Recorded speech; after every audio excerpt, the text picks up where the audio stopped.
Thank you for joining us for this advanced rainwater capture class. It's one of my favorite classes, and I fully expect you're going to be taking some screenshots along the way. We do have, uncharacteristically, we have some slides that have a lot of writing on them, so I encourage you to go ahead and do that.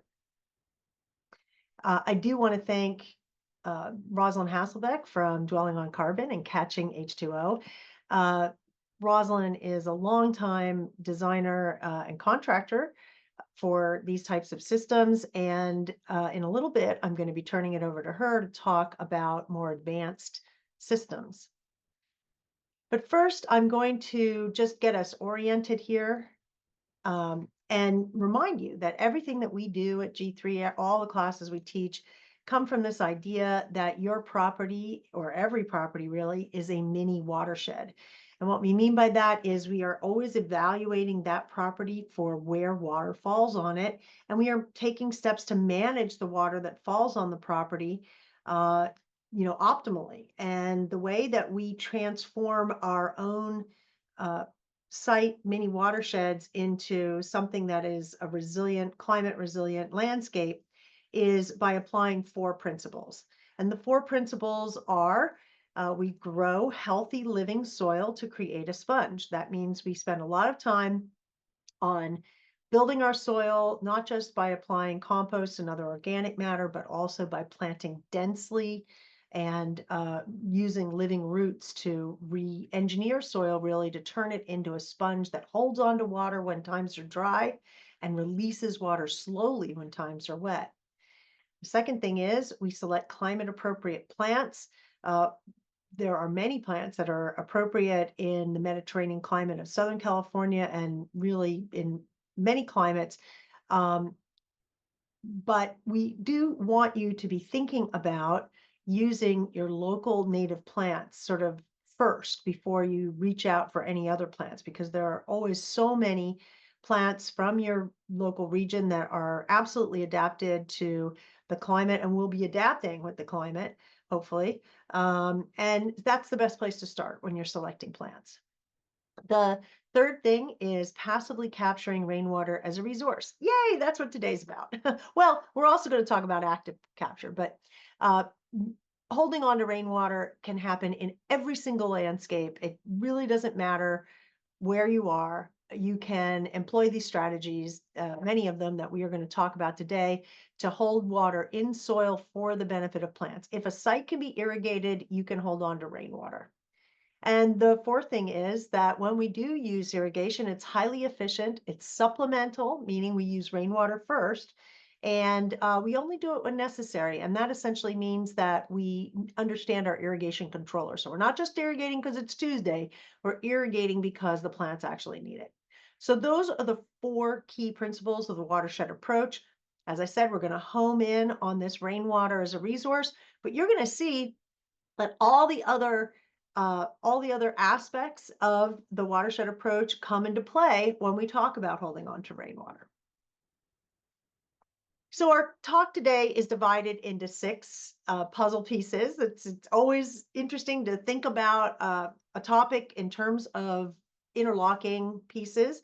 We're going to start by talking about what rainwater use efficiency is, then go into some techniques for passive capture, essentially rain garden construction design. We will address some difficult situations. And oh, I forgot to run my timer. See, this is why I'm always off time. Here we go. We'll deal with some difficult situations and you'll see hillsides, etc. And then I will turn it over to Rosalind to talk more about active infiltration and permeable ideas and active capture in cisterns. And then we'll wrap it up by discussing some things that can ensure your success, and we'll have some discussion at the end. And hopefully you will be asking great questions throughout the way, and Rosalind, Marianne, and the whole team from MWD and SoCalGas can answer those questions. All right, let's start with rainwater use efficiency. So when it does rain, we tend to just throw it away. And we use this slide a lot. When rain falls on impermeable surfaces, like the ones that you see, the roof, the unmulched areas of a landscape, compacted turf, sidewalks, driveways. It falls on those surfaces and it carries all the street pollution that you see and don't see.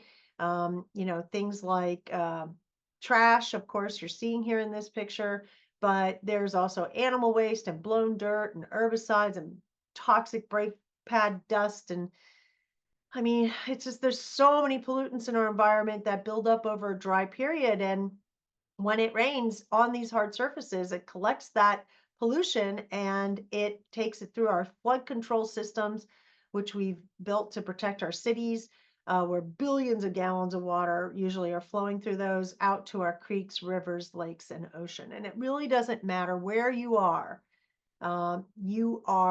going to see that pollution as long as we have hard surfaces that the pollution can build up on. You're going to see it at your local waterway after a storm. And of course, in this picture, there's a lot of trash there. It's kind of shocking. But now think even more about all those pollutants that you can't see. They're there too. And those are the ones that we can really deal with in our landscapes. The issue really is that urbanization has made all these impermeable surfaces. And the more the surfaces are impermeable, there are sort of two things that really affect our landscaping, beside the fact that there's less landscaping when it's impermeable. Um, but the big thing that gets affected here is that the water is it can't go into the soil, and so it's running off of these surfaces, very quickly into these waterways. And then on top of it, it's actually putting that water back into the atmosphere when out of the landscape areas when it gets hot, because we haven't cooled down our cities. So we kind of get this double whammy. We're having extra water vapor in the atmosphere because we've hardscaped everything, and it's hot, and so hot surfaces and so forth will make more evaporation. And when it rains, we're just shedding all that water into our waterways. So it's a double whammy, this urbanization and impermeable surfaces. And not only does the water move uh, off of these hard surfaces, but it's running off of these hard surfaces faster. So there used to be an idea that in stormwater that, hey, we can go to the, close to where the receiving body is, the lake or the creek or the ocean. We can build something there, and we're just going to be like, the catcher at the end of the line. It's going to catch all that water and we're going to process it. Well, guess what? That water is coming faster and the volume is coming a lot, greater, and we can't build solutions inexpensively or not even cost effectively at the end of the line. We have to be thinking further up the watershed, be thinking about how do we create systems right there where the stormwater is, landing on the earth. And that's really what this is all about. So this is one of those slides that has a lot of writing on it, and bear with me, there are going to be a couple in this section only. We're going to be talking about something called low impact design. And low impact design is essentially a whole suite of opportunities to mitigate this urbanization, to mitigate the hardscape creation. And by doing that, we reduce runoff and we reduce pollution going into our waterways. And essentially, low impact design is a process for mimicking the way that a site was, the characteristics of a site pre-development. And it's a really good system, and these rules are in place, all over the country. It has led to a lot more concentration on building natural systems that infiltrate water into the soil and that actually do capture some stormwater and reuse it. And the practices that we create, the rain gardens and other things, are essentially called best management practices, or BMPs. And you're going to hear me refer to BMPs. That's what I mean. Those are the actual devices that we're using, or the strategies that we're using. Now, don't forget, and actually, ironically, this is forgotten in a lot of LID, that the one of the most important principles that we are going to need to be thinking about is this spongy soil. Because when we are creating nature-based solutions, um, low impact design or low impact development, the living soil is at the foundation of the performance of these systems. If we do not have soil that is alive and soil structure that's spongy, the BMPs do not work as well. So we really need to be focusing on this. And when we, as landscape professionals, start to look at living soil as one of our key solutions for working with stormwater, we kind of turn that LID phrase into something a little similar, but more generalized, and that is low impact design as opposed to low impact development. So low impact design, or even very low impact design, is all about soil-based solutions, nature-based solutions. This is sponging up stormwater, and that's really where we're going to be going. And we design all of our systems then with rainwater in mind. It becomes one of the key principles in our design process. And when we do that, we can actually be maximizing ecological benefits that go beyond the stormwater capture. So what we are going to be focusing on is retaining what's called the first flush. First flush is that first inch of rain after a dry period. And in some areas, it may be even greater than 1 inch of rain. And certainly, over as we go through climate chaos, this may be getting, turning into more than 1 inch of rain even faster. But right now, when we talk about first flush, when we talk about doing this kind of design, we are talking about that first 1 inch of rain. And it's the first inch of rain after every dry period. So you can have multiple first inches of rain throughout a rainy season. And that's important to remember because these systems are designed to continuously operate. They work in the first rainfall and they work in the 10th rainfall, and maybe even get better over time. All right, so rainwater actually plays a role in water budgeting, and that is a topic that we've spent a lot of time on. But I want to kind of make sure that we understand that rainwater fits into our discussion about irrigation, our discussion about how much water a landscape requires in the following way. So in terms of reporting for water budgeting, rainwater is going to reduce our maximum applied water allowed. In other words, our water budget is going to be reduced by the amount of water we are getting from the sky. Now, I know that in the early days of water budgeting discussion, there was a lot of pushback on this. Like, we want to have a bigger water budget, not a smaller water budget. But now we realize that actually the importance of water budgeting and of understanding how much water a landscape really truly requires. Yes, of course, rainwater offsets the budget if we hold on to it, certainly. So this is why it may not seem immediately intuitive, but rainwater is going to actually make our budget smaller. We're going to have less water available to put through our irrigation system. It's offsetting the irrigation. So depending on, our choices in the landscape, we can utilize this rainwater, as I said, to offset irrigation. And we do have to take into account the fact that there are some timing differences. Sometimes, in an environment like Southern California, there may not be rain coming in the summertime, which is when irrigation demand is at its highest. So how do we account for that? And then also, how do we actually access that rain? Is it something that we're going to have to hold on to and pump, or is it something, less, less difficult than that? So I want to show you how, if what we call effective precipitation. So this is how we take into account the rainwater in the MAWA capital, and I'm going to call it MAWA now, the water budgeting calculation. So essentially, we estimate some amount of rainwater and then we apply that to reduce the ETO. So we're reducing the observed evapotranspiration rate of our climate or our particular area.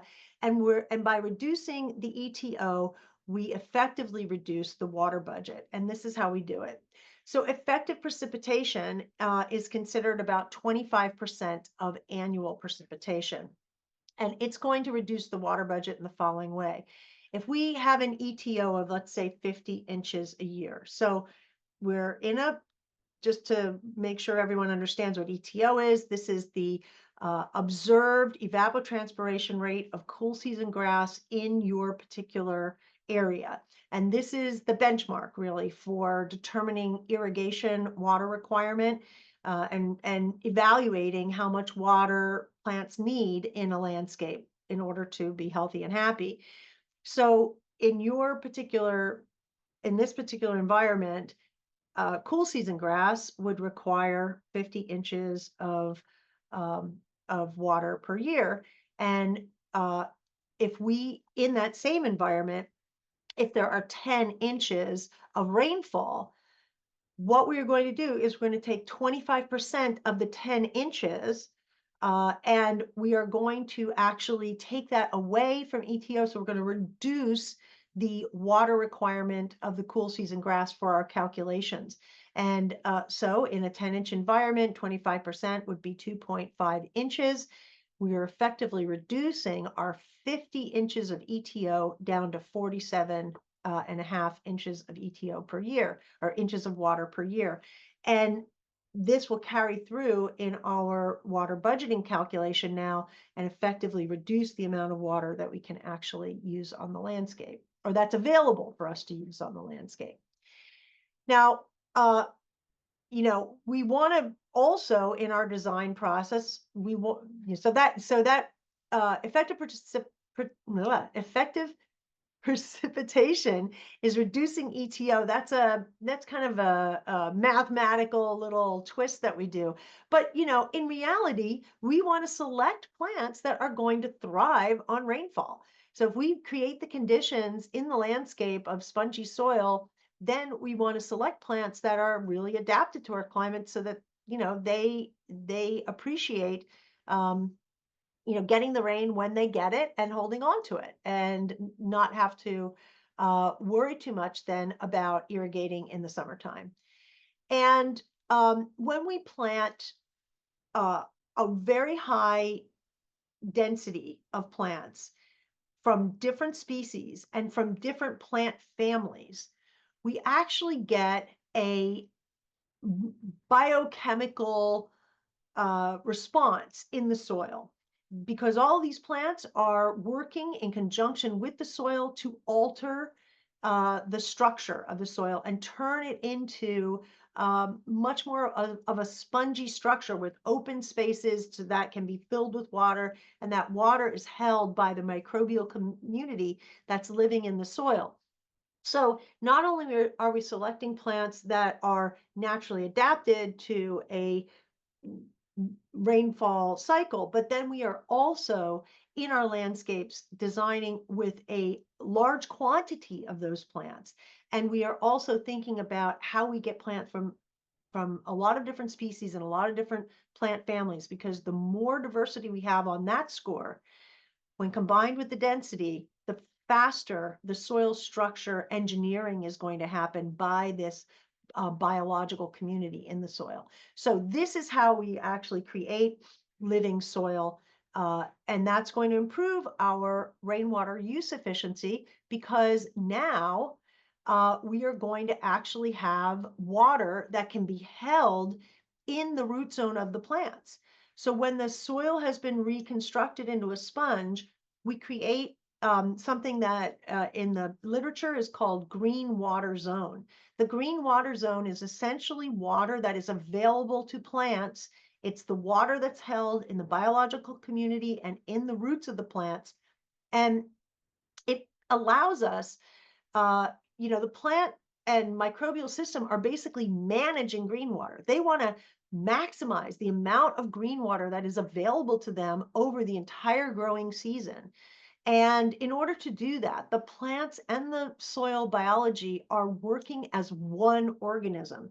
They are absolutely in sync to gather this resource, hold on to the resource for when times are tough, and make sure that there's not too much of that water in the soil, which would result in suffocation. So it's really interesting. This engineering of the soil is happening both above ground and below ground, and uh, and it goes directly into irrigation and water requirement. So this green water resource that I just referred to, that root zone water, it's a lot bigger than you think. I mean, you may think of root zone as being a 6-inch root zone, maybe 12 inches, that, and you're jumping up and down.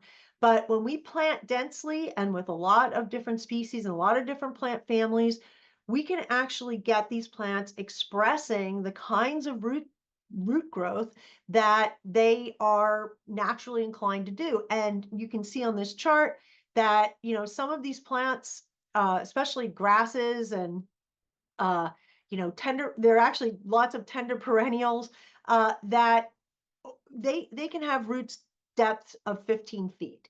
So we are, you know, building landscapes in urban environments has kind of put us in a weird mindset. We don't have great expectations for this resiliency that plants can actually have, but they need to be in an environment where they can pair with the microbial community to re-engineer the soil. And it's really that soil re-engineering that allows them to grow these root depths. And when you get a giant root depth of even 6 feet, like just imagine that our entire landscape had roots down to 6 feet and was a giant living sponge.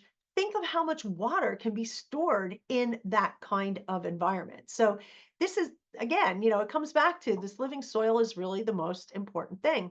And in addition to just the roots of the plants, fungal symbiosis. So the fungi that is in the soil, especially various types of mycorrhizal fungi, will actually connect into the roots of the plants. And I know you've heard this before, that extends the roots of the plants even further, even creates even more potential opportunity for holding on to water. But something that's really interesting about this is that the mycorrhizal fungi is so small that it is able to access water and take water, the film of water that is on the various particles of the soil. It's able to extract that water in ways that the roots themselves cannot. So when you have a system that is functioning really well, and you have this beautiful uh, green water zone, and everything is rocking, this mycorrhizal fungi is actually able to access that water even when that resource starts to dry up. And so this is why soil health is so important. You need all these strategies to um, to get through the timing issues that may occur with rainfall. So you may get rainfall in a cooler, wet season, but then when you're in the deep, heat of summer, these mycorrhizal fungi are going to be extracting that water out of that soil, even though it doesn't appear that there's any way anything could be getting at water. So when someone asks me, how much rain did we get? I always say all of it. And that is the most important thing for us to remember, that when we employ the strategies of healthy living soil and planting densely and all that stuff, we actually can create a landscape that holds on to all the water that falls on it. And you may say, well, of course, landscapes hold on to all the water that falls on it. And my answer is no, they don't. Because of that impermeable surface, because of compaction, um, and because the rain can be coming too fast for it to infiltrate into the soil, we don't get we don't hold on to all of the rain that falls on our sites.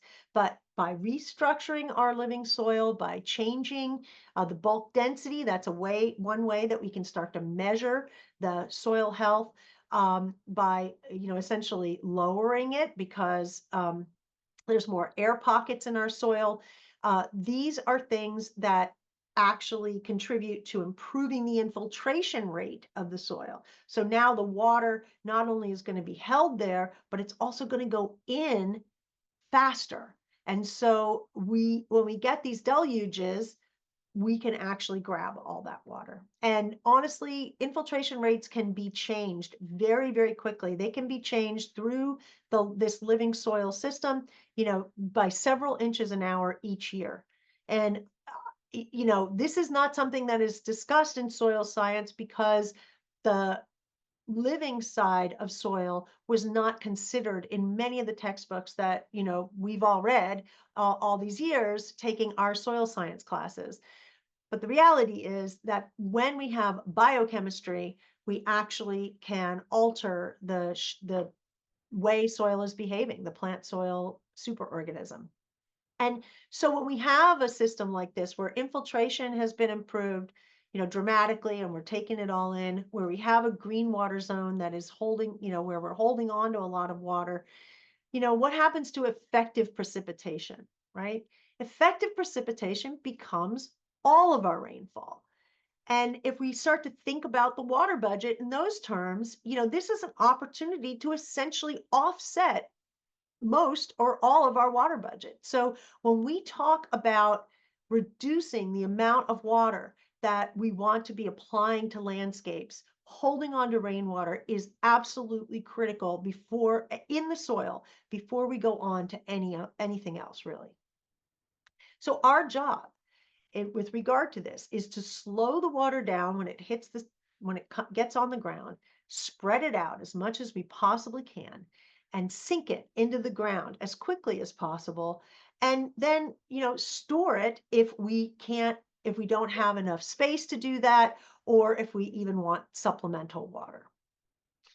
And rainwater is a real resource for our landscapes. We're not just talking about a little bit of water. We're talking actually about quite a lot of water. On a 1,000 square foot roof, a 1-inch rain event, which is our first flush rain event, will generate 620 gallons of water. And you see the formula at the bottom of the page here. This is the formula for calculating the amount of water that would be coming off of any surface. It's the square footage times the amount of rain times times something called a runoff coefficient, and I'm going to talk about that in a second, but times the inches of rain that you want to capture, converted into gallons, which is multiplying by 0.62. And you end up with 620 gallons per 1,000 square foot of surface in a 1-inch rain event.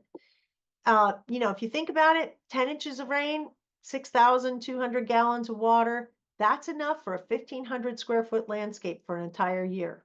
I mean, it's real. Like, we can really do this. Oh, another slide with a lot of writing on it. Feel free to screenshot. So when we start thinking about rainwater capture in soil, we are going to, we really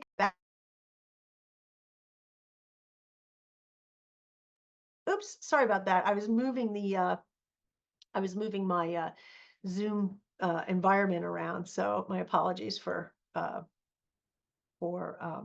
going mute for a second.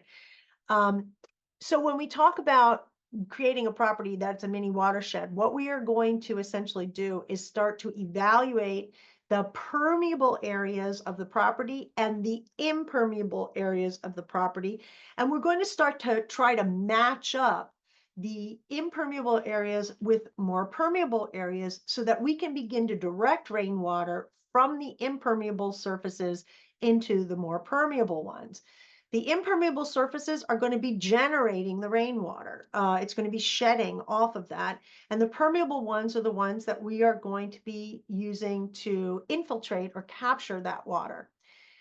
So when we think about the surfaces that are generating the water, we're going to start calling this our catchment areas, and that's the total impermeable surface from which we are going to be capturing the water. And we're going to do a little analysis of how large those areas are, and we're going to convert it into gallons, and then figure out where could it go in a more permeable area and how big of a area do we need in order to capture all that water. We also are going to be thinking about how do we convey the water around the property. So for example, if we're looking at the roof, which is usually our biggest impermeable surface, if we're looking at the roof, are there gutters? Are there downspouts? These are devices to convey water to other places off of the roof and onto the ground, usually. We're also going to be thinking about pipes underground and French drains and ways that we can actually move water maybe from one part of the landscape into another part of the landscape. So this is essentially a little segment where we're going to just start to develop our thinking about how we evaluate where the water is coming from. So the first and most important thing for us to do is identify that top of our watershed, which again is usually the roof, and then figure out where does that water go and how does it actually exit the property, and everything in between those 2 points of the top and the bottom of the watershed. We are going to try to capture that water. We're going to slow it down. We're going to sink it and spread it out. And we're going to start asking the same key questions for our water budget now as we did for our rainwater budget, rather, as we did for our water budget when we were talking about irrigation. So we're going to use the same technique, and we're going to start thinking about the formulas in the following way. We're going to ask ourselves, where are we? In irrigation water budgeting, that is defined by ETO. But in the case of rainwater budgeting, this is defined by how much rain actually falls on our landscape that we can collect. How many inches of rain? We're going to ask ourselves, what's there? And that is a question of how do we define the conditions in the landscape?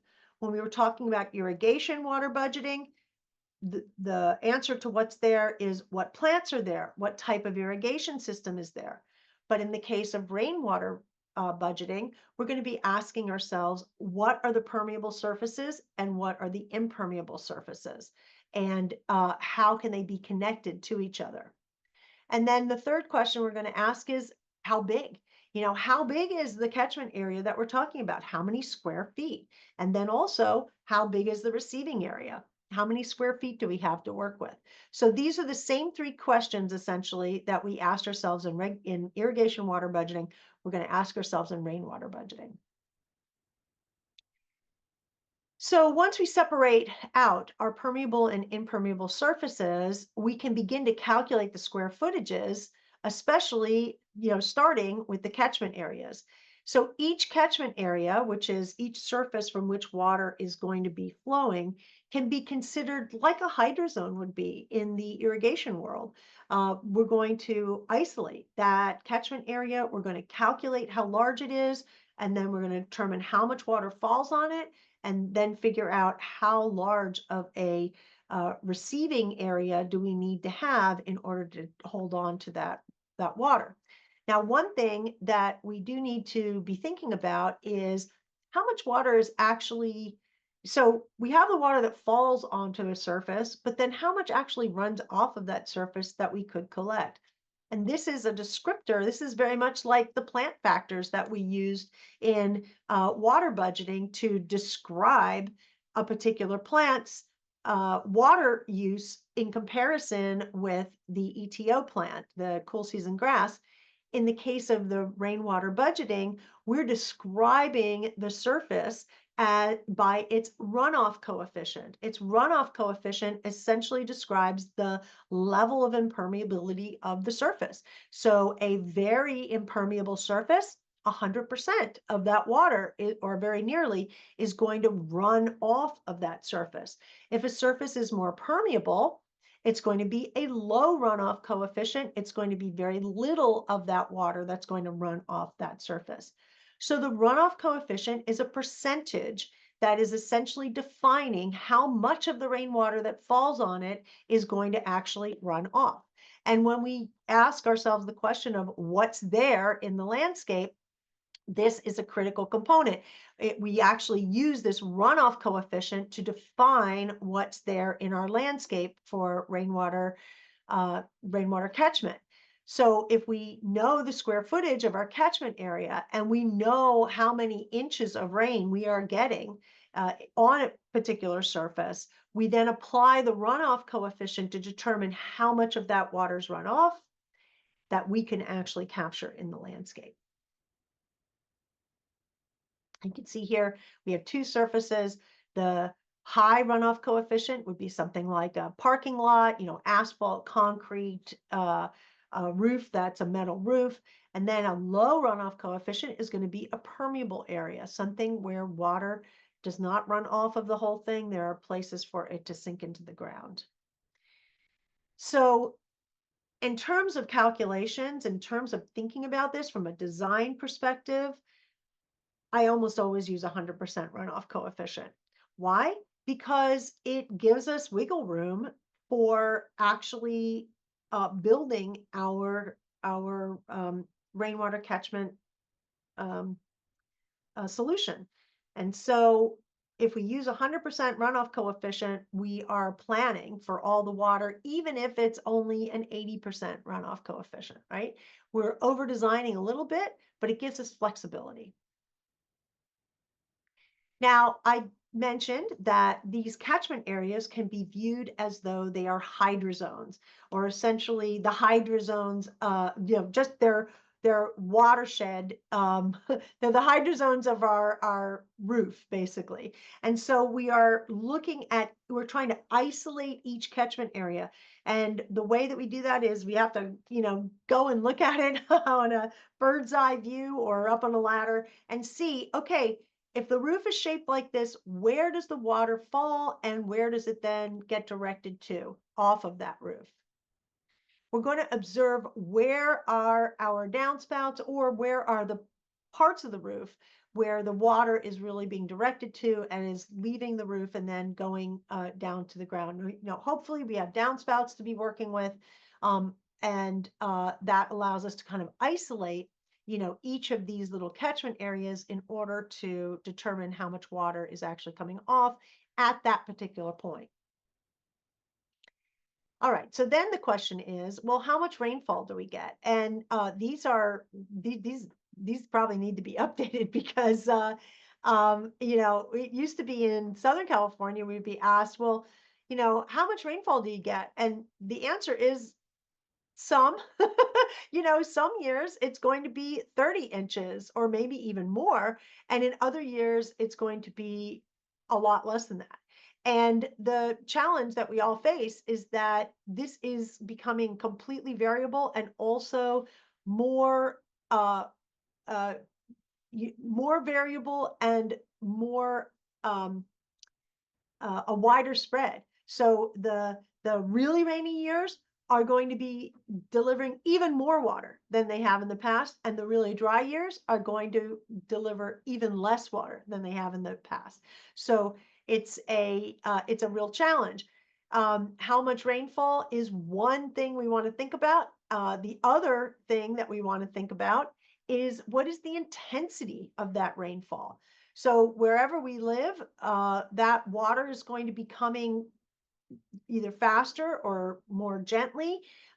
Again, with climate chaos, these thoughts are kind of being thrown away.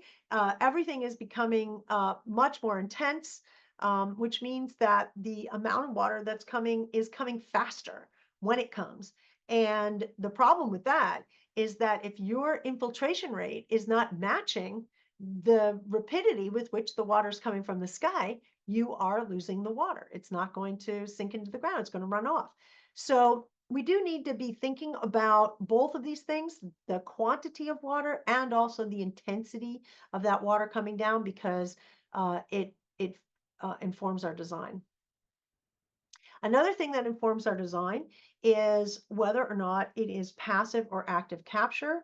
Passive capture are things like bioswales and sponge gardens and rain gardens. And active capture is something more like a concentrated infiltration pit, dry wells, and then even rain barrels and cisterns. These are active capture. We're concentrating the water into one spot. We may have to use a pump to remove it from there. But essentially, we're going to differentiate between passive and active capture. Now, rain barrels, which are, kind of an active capture device, also have a role in passive capture because they can slow the water down, and then a rain barrel can be used to convey the water over a hardscape and or redirect it into the landscape. As you see here, the hose is attached to the top of the rain barrel when it fills up with water, and is no more can go into it. It then goes into the hose and it is redirected into the landscape.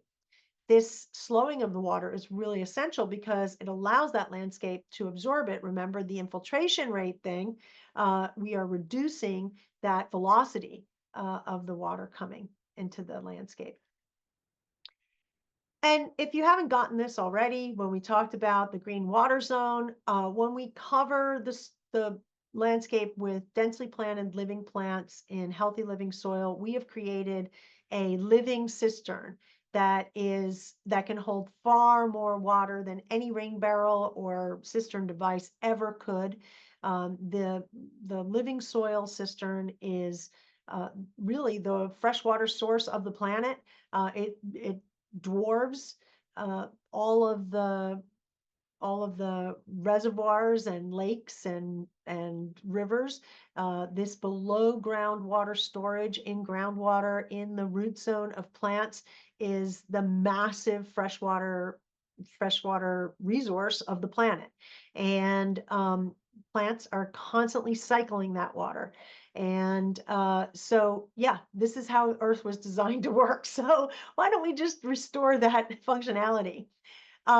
So once we've kind of evaluated the catchment areas, we've evaluated how much water is going to be coming from those catchment areas, we're going to match up these catchment areas, the places where the runoff is being generated from, and we're going to match it into the landscape with permeable areas where we're going to be able to capture it. And again, that passive capture objective is to slow, spread, and sink. So because of that, we are not thinking about creating, these really deep, narrow designs. We're thinking about how do we create very shallow, ubiquitous designs to hold on to this water so that we're spreading it out maximally throughout the garden. All right. Well, let's go into this. Let's go into it. Rain gardens, passive capture.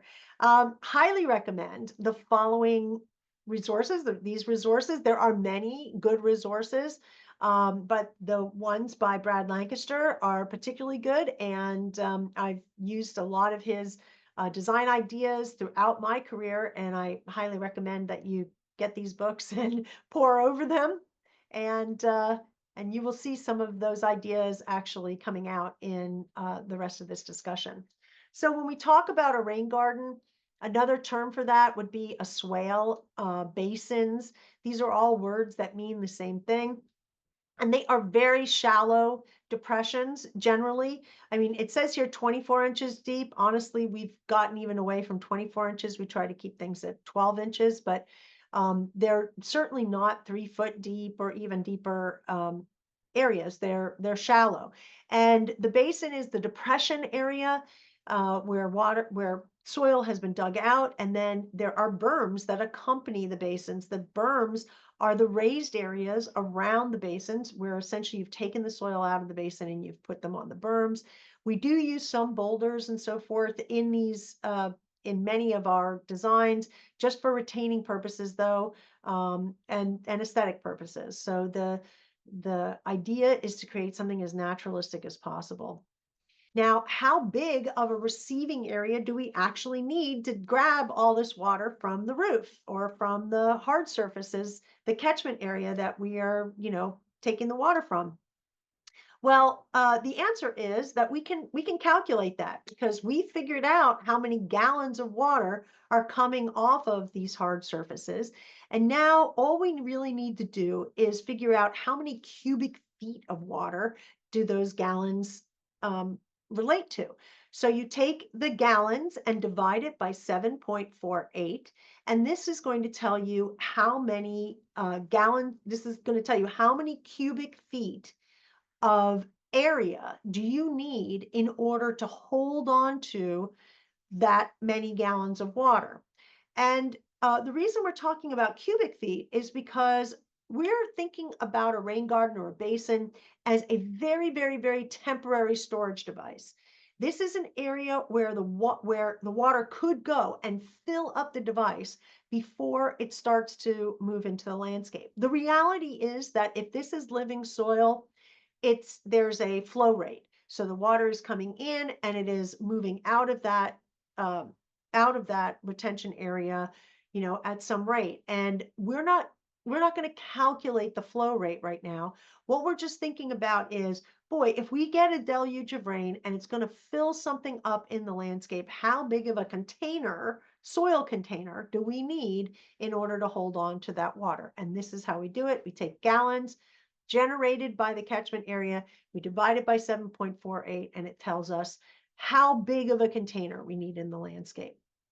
So, sorry, back here you can see that 620 gallons off of 1,000 square foot roof, 1 inch of rain is going to result in 83 cubic feet of area that's needed. So, 83 cubic feet, well, what the heck does that look like? The good news is it can look like anything. I mean, it can be a square, 83 cubic feet, 9 by 9, uh, 12 inches deep. It can be something like you see at the bottom, which is more like a dry creek bed, right? A kind of narrow thing that goes for a really long distance. It could be a round circular thing, right? It could be a squiggly thing. It doesn't matter what the look of it is, as long as the area that you have, area and the depth, so the cubic depth that you have, that you've created, this basin that you've created can hold on to 83 cubic feet of water. But, as I said, 12 inches deep digging is one thing. And believe me, when you do it every day, you think, why am I digging so much? So don't dig so much. Only dig 6 inches. That's perfectly fine. When you are only willing to dig 6 inches, you're going to have to make this receiving area larger. So our depth has decreased, and therefore the square footage that we are covering with the rain garden or basin has got to double. So again, it can look like anything in terms of its shape, but we are going to have to double the square footage surface area that we are covering if we are only going to dig down half of the depth. And so then the question becomes, well, where do we put this receiving area? How does it fit into our landscape? And there are some general rules that we want to be thinking about. So first of all, we don't want this water just spilling onto the neighbor's property or sidewalks. We certainly don't want it backing up onto buildings, into foundations. We want to make sure that we have set back our receiving area from these, you know, various boundaries so that we're not jeopardizing buildings, we're not jeopardizing infrastructure, and we're not inconveniencing our neighbors. So that's the location, but then we also need to think about, okay, if this thing does fill up, what happens? Where does the water go? And this is called overflow. And so we want to have in the back of our mind when we're doing our design, what is the place, where does it go from here out of the basin? We're also going to need to just be thinking about what is the location of our downspouts. And that is we don't have to have our rain gardens exactly where our downspouts are. It certainly is much more convenient to have them there, but we can move water around underground with drainage pipe and so forth. So that is it. Just because you don't have a lot of open space next to a downspout, don't despair. You can still move it around. The other thing from a design consideration is you want to make sure that any soil that you are removing from the basin is going to be kept on site.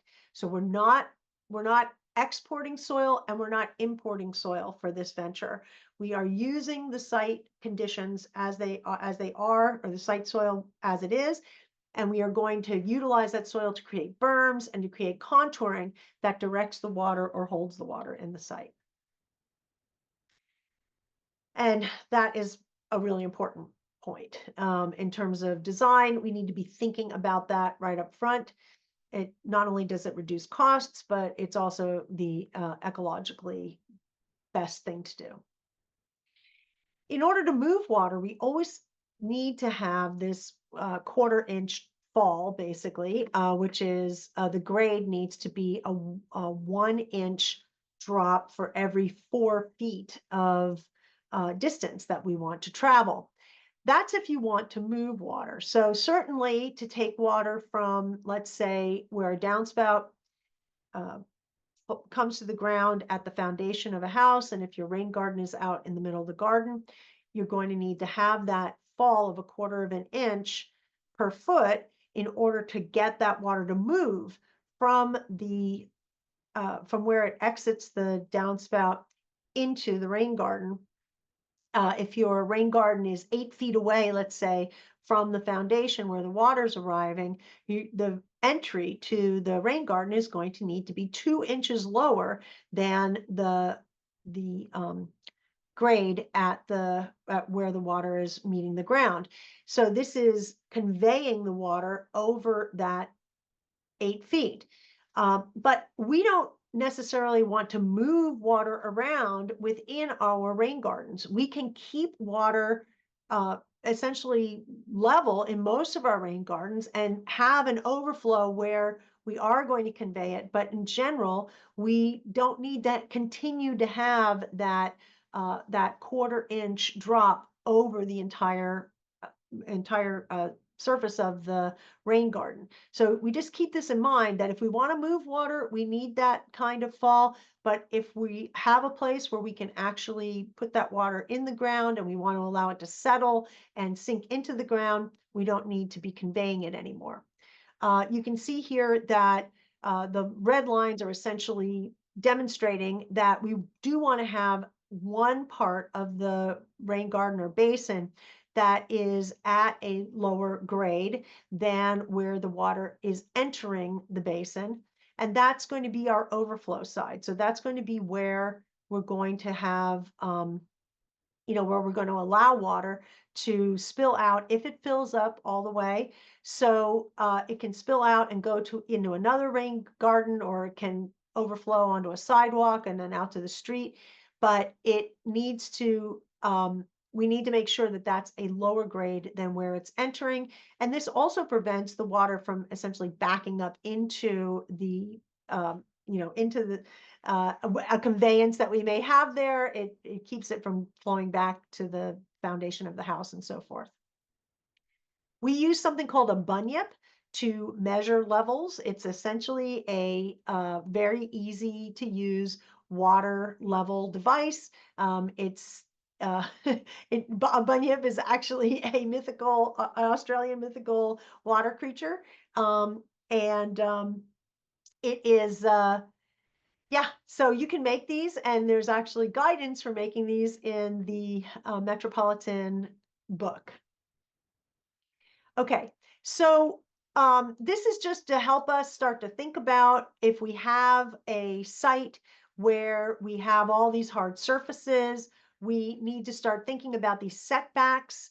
And if we have a landscape where we have a pretty big open space in in the yard, we can actually distribute our solutions throughout that space. So here you can see what we're showing are setbacks from the neighbor of 10 feet, and it's not always 10 feet that you need to respect, but in this case it is 10 feet from the residence and 3 feet from the sidewalk. So we're not going to have any BMPs, we're not going to have any rain gardens located within that setback. It's all going to be outside of the setback. And so you can place your rain garden pretty much anywhere that it's convenient. In this particular case, you can see the red lines are showing what the setbacks are. And now this gives us the space to put our basin in.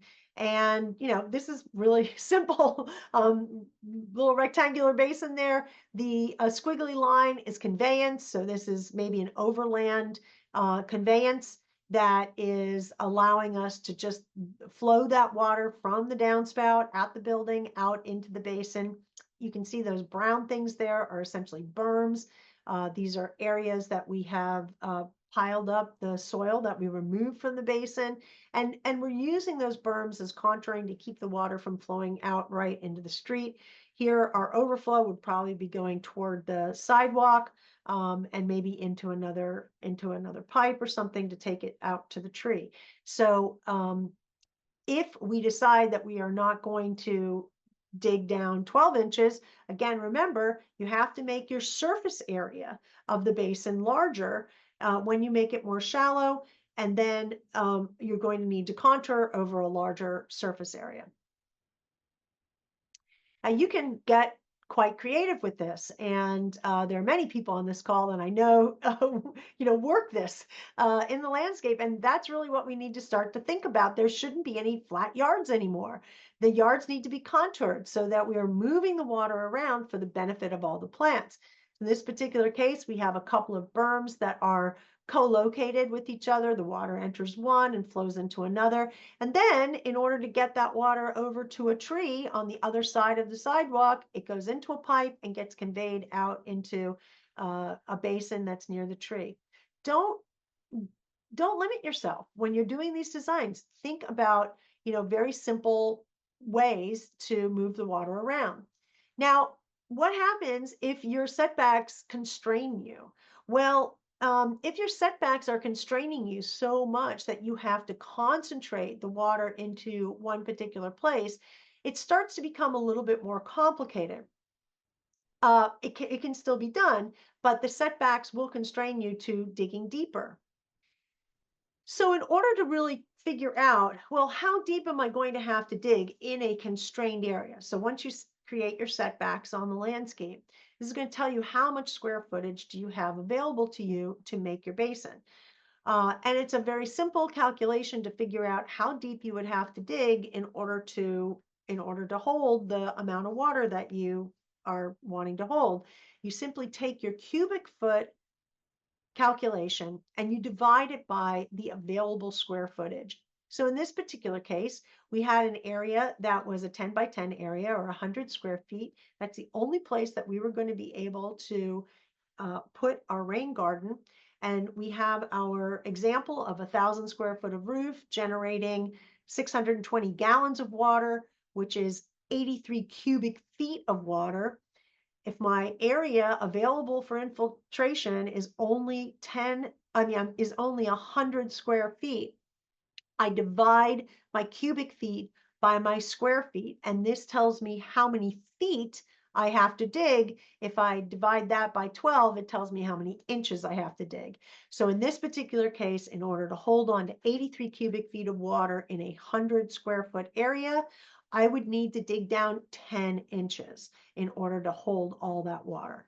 So this is just another little way to figure out, okay, you're going to know certain parts of your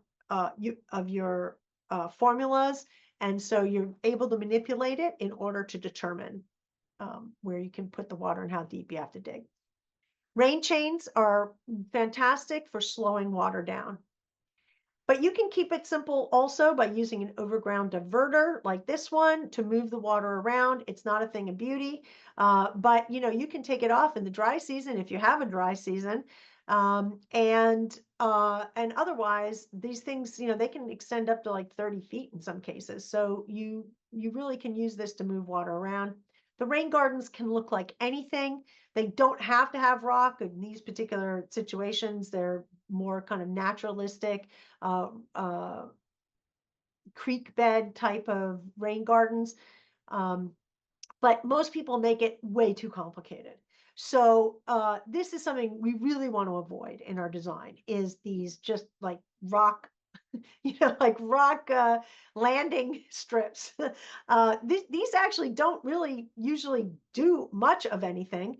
There are some better examples than others in this particular. I just took a screenshot of a page when I put in dry creek bed, but yeah, they don't have to be that complicated. It can be actually quite simple. And you can see here, we're using rock for holding on to doing a little retaining, but otherwise it's not rock filled. And in fact, it can be very simple, like what you're seeing here, where there are just a few rocks to do some retaining for the outlet of the pipe. This water is coming from the downspout at the front of the house, which is painted blues. It's right against the window, and it comes out into the landscape, and that's it. It's very simple. And really, it doesn't matter what your property aesthetics are. The rain gardens look great on it. Even high-end properties, it it all works. In this particular case, we're using just a vegetated swale, but the rock is retaining. And so when this thing is in the summertime, you really almost can't even see where the swale is. It's just covered in plant material. And here we have almost no rock. It's just mulch and a depression. And the less rock you use, the lower the cost. Also, shade is not an impediment. You can have your rain gardens in shade. You can have them in sun. Uh, just a matter of having the space. It doesn't have to be complicated. It can be very, very simple, like what you're seeing here.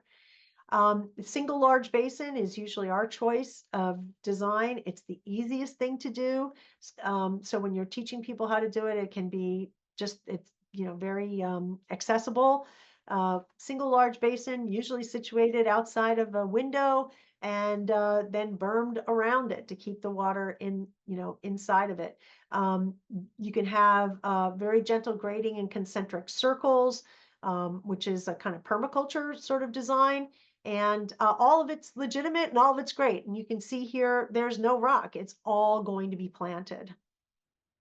One of the great things to start to think about is using really gentle grading and really, really just slowing that water down to keep it on the property. Here's a great example of using some riprap, some rock, to define a sort of slowed down area around the tree ring, or I mean, around the drip line of the tree.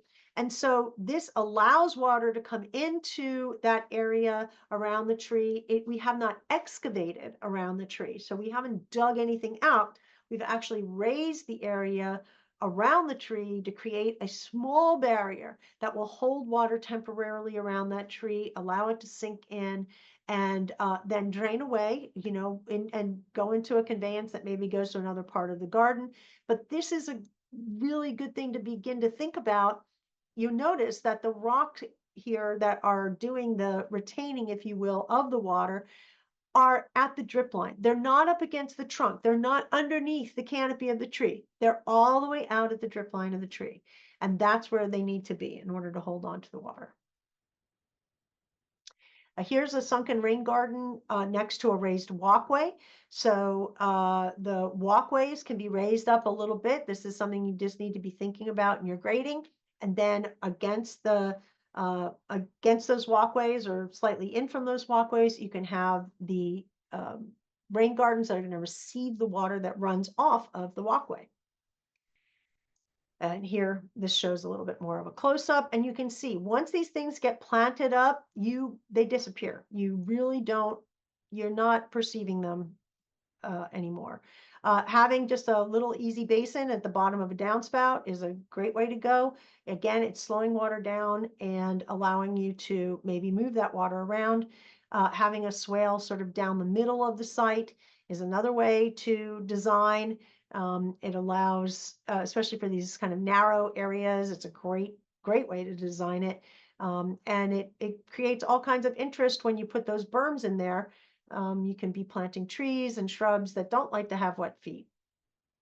All right, how do we capture in difficult situations? Just keeping an eye on my time. All right, well, this is a difficult situation. I mean, honestly, how is that supposed to work? I I I walk by these are from my morning walks. Um, yeah. I like to think that the one on the left just isn't connected yet. Otherwise, I am envisioning, the water coming down that spout and then creating some kind of like arc into the planter area. I don't know. I can't figure that out.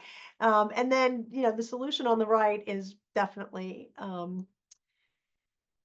I think it's a rain barrel that is placed there. I have not explored it, but I think that's a rain barrel. But and the extended pipe is basically like an overflow of some kind. I think. I don't know. But yeah, it just doesn't work either way. How would we deal with a challenging situation where we have a pipe that is actually taking water from the building directly out to the street? You never see it, maybe even in an internal gutter or downspout that's been built into the building. What do we do there? Because more modern designs um, have this kind of drainage attached to it. So yeah, what do you do? Well, you could do what we've done here. We can actually go out to the street and find where the water is exiting out of the curb. There's usually a hole right there. I have a couple of pictures of that coming up, but you find that and trace it back to the downspout itself or to the corner of the building, and then do a little excavation to explore, and voila, you can uncover the pipe. And so on the left of the screen, you can see there's the pipe coming out, and then you see where the circle is. That's where this pipe used to go underground to go out to the street. And what we've done is we've excavated and exposed that pipe, and now we've redirected it into the landscape. And what you're seeing here is, and I'll show you more pictures, but there's a depression where this pipe is now going to release the water in the landscape. And the little green thing that this contractor has in their hands will actually pop up. The middle of it will pop up with water when there's water in the pipe. The pressure of that water in the pipe pops that up and slows the flow as it goes into the basin. So here's another view of this so you can maybe see it a little bit better. We've actually covered the old pipe where it goes out to the street. We've covered it with a filter fabric and a clamp. And this becomes a emergency overflow. So if this landscape ever filled up with water for whatever reason, it would have a way to go back out to the street and exit the landscape. So it's a nice way to have that extra overflow. Meanwhile, our redirected pipe is going into a basin. You can kind of see it now. It's a relatively small basin here. Now, why in the heck does this pipe sit 3 feet above the ground? Like, that doesn't seem right. What's happening there? Well, this is temporary. We have it above the grade, well above the grade, so we all can see where it is, and it's going to be cut down to the grade when we are finished with the landscaping. So we don't cut until we've finished with the landscaping. A few rocks have been placed into this little basin where the water is going to be coming out of the pop-up. And that's just for stabilization of the pipe and keeping it all, so it's not moving around. There's a little bit of disbursement that happens with that rock, but it's not um, it's just holding things together and making it easier to work around. And this is what it looks like now from the top. So when the landscaping is finished, the pipe gets cut down to the height of the landscape, to the grade of the landscape, and now that water will uh, flow out of there. It will go into the basin, but it also goes into this little rock covered area here. And this is a very small area within the landscape, but again, that pop-up disappears once you finish with your landscaping. But you don't cut it until you're done. Okay, here's another challenge. A huge amount of catchment. In this particular case, the entire neighborhood drained into there. I think there were 8 or 9 houses that drained into the side yard here. And the developer left it, as you see here, um, you know, with a pipe, giant pipe underneath here that took all the water that came from the neighborhood and ran it out to the street. And I don't know if you can see it very well, but this abuts wildland. It's a wildland interface. And so we wanted to bring that water out into the front yard. We wanted to actually see the water instead of having it just be in a giant pipe. And so the way that we did that was turning the entire area into a giant creek bed and allowing the water to flow down the side of the house and then out into the front yard into a big water feature that we created there. But the idea is that daylighting that pipe allowed us now to have this be a feature instead of it being something that, you know, what's happening out there. It becomes something that is enjoyable in the rainy season, but also in the dry time. You know, it benefits from having all that water. The trees certainly enjoyed that. Here's a challenge. We have a very large catchment area.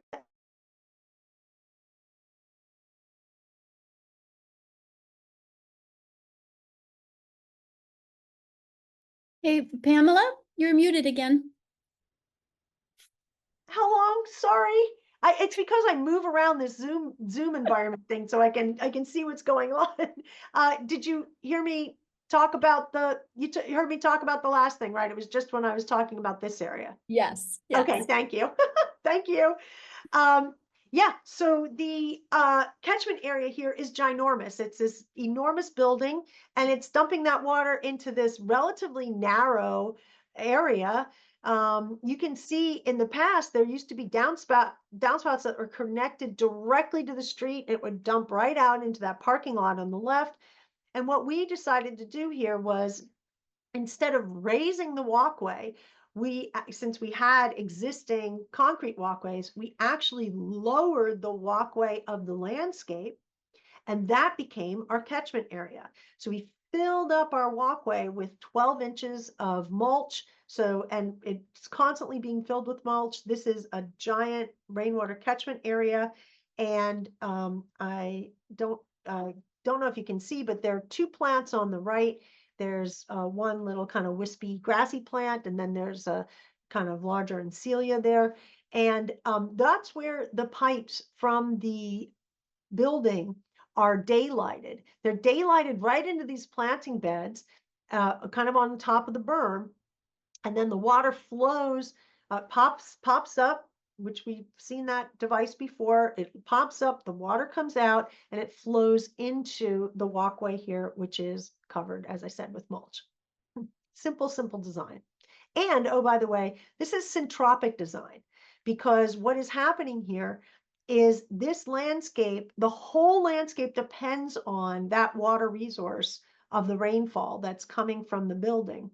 And it is because it's able to access it very easily, and because this is filled with mulch, we are actually getting something that becomes better and better over time. This walkway becomes spongier over time.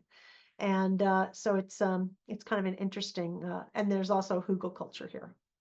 Oh, there you go. There are the pipes dispersing the water. I forgot that that had a little animation. So you can see that's how it's designed. Very simple.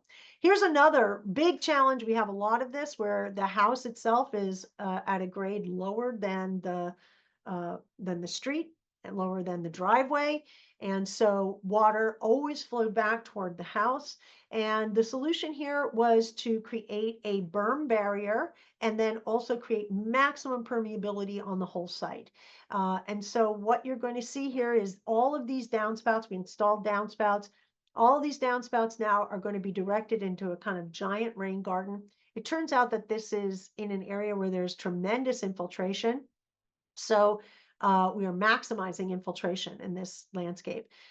We have a catch basin at your lower right, which is grabbing water that would come over the sidewalk and onto the driveway. Driveway's been made permeable. The paving of the walkway's been made permeable. And all the soil that we excavated for creating the catch basins, for the walkways, everything else, it all got used to create this mounding berm in the front of the landscape, which was then planted with some native plants. And that is a physical barrier for water coming from the street. And then also it allows for a sunken area on the inside. And so the rain garden is what you're seeing here inside that berm. This is what the house looks out onto from the windows. Again, it's all permeable. The walkway's permeable and the retention area. And can you see in the lower, the third blue arrow that's pointing downward at the bottom of the screen? That is one of those pop-ups. We just painted it gray to match the gravel and rock that's in the landscape. It disappears completely. And this is a beautiful rainwater catchment area now. They don't get any water in the house, and it's got this beautiful garden that they're able to look at because of this berm. So very successful solution to a challenge of the sunken house. What about hillsides? You can retain water on hillsides, and especially in very, very shallow solutions. When you're working on a hillside, you definitely want to keep it simple, keep it shallow. But the first thing that you want to do is make sure that you analyze the entire situation. Make sure, do you need permits for doing this work? Do you need geotechnical advice? Civil engineer, landscape architect? Do you need to bring professionals into the design and analysis of the site? That's your number one priority, is to keep everybody safe. So you're going to think about that first. Any solutions that you do employ, you start at the top of the slope. So you're going to be thinking about how is the water coming over the edge of the slope? And then as you begin to look at the hillside, the steeper the slope, the closer the contours need to be. So, you could be contouring actually quite a lot, only a few feet, 1 or 2 feet apart, having very, very shallow contours going down the side of this hillside in order to slow water down. And you also want to be working with the naturally occurring grade. So it's important actually to get a good survey of these kinds of things and understand, how does the natural grade function? And you're really just enhancing the performance of a natural grade as opposed to trying to work against it. So of course, you're going to need to figure out how steep your slope is, which is can be a fairly daunting task, but really it could be done with just a couple of stakes. You can use those stakes to pull a string line and determine, but this is also a great place for your bunyip. Using a bunyip is especially if the slope is not greater than 6 feet tall, or you can take it in 6 foot increments. It is without a transit. This is either using the pulling a line and pulling a string rather, and using a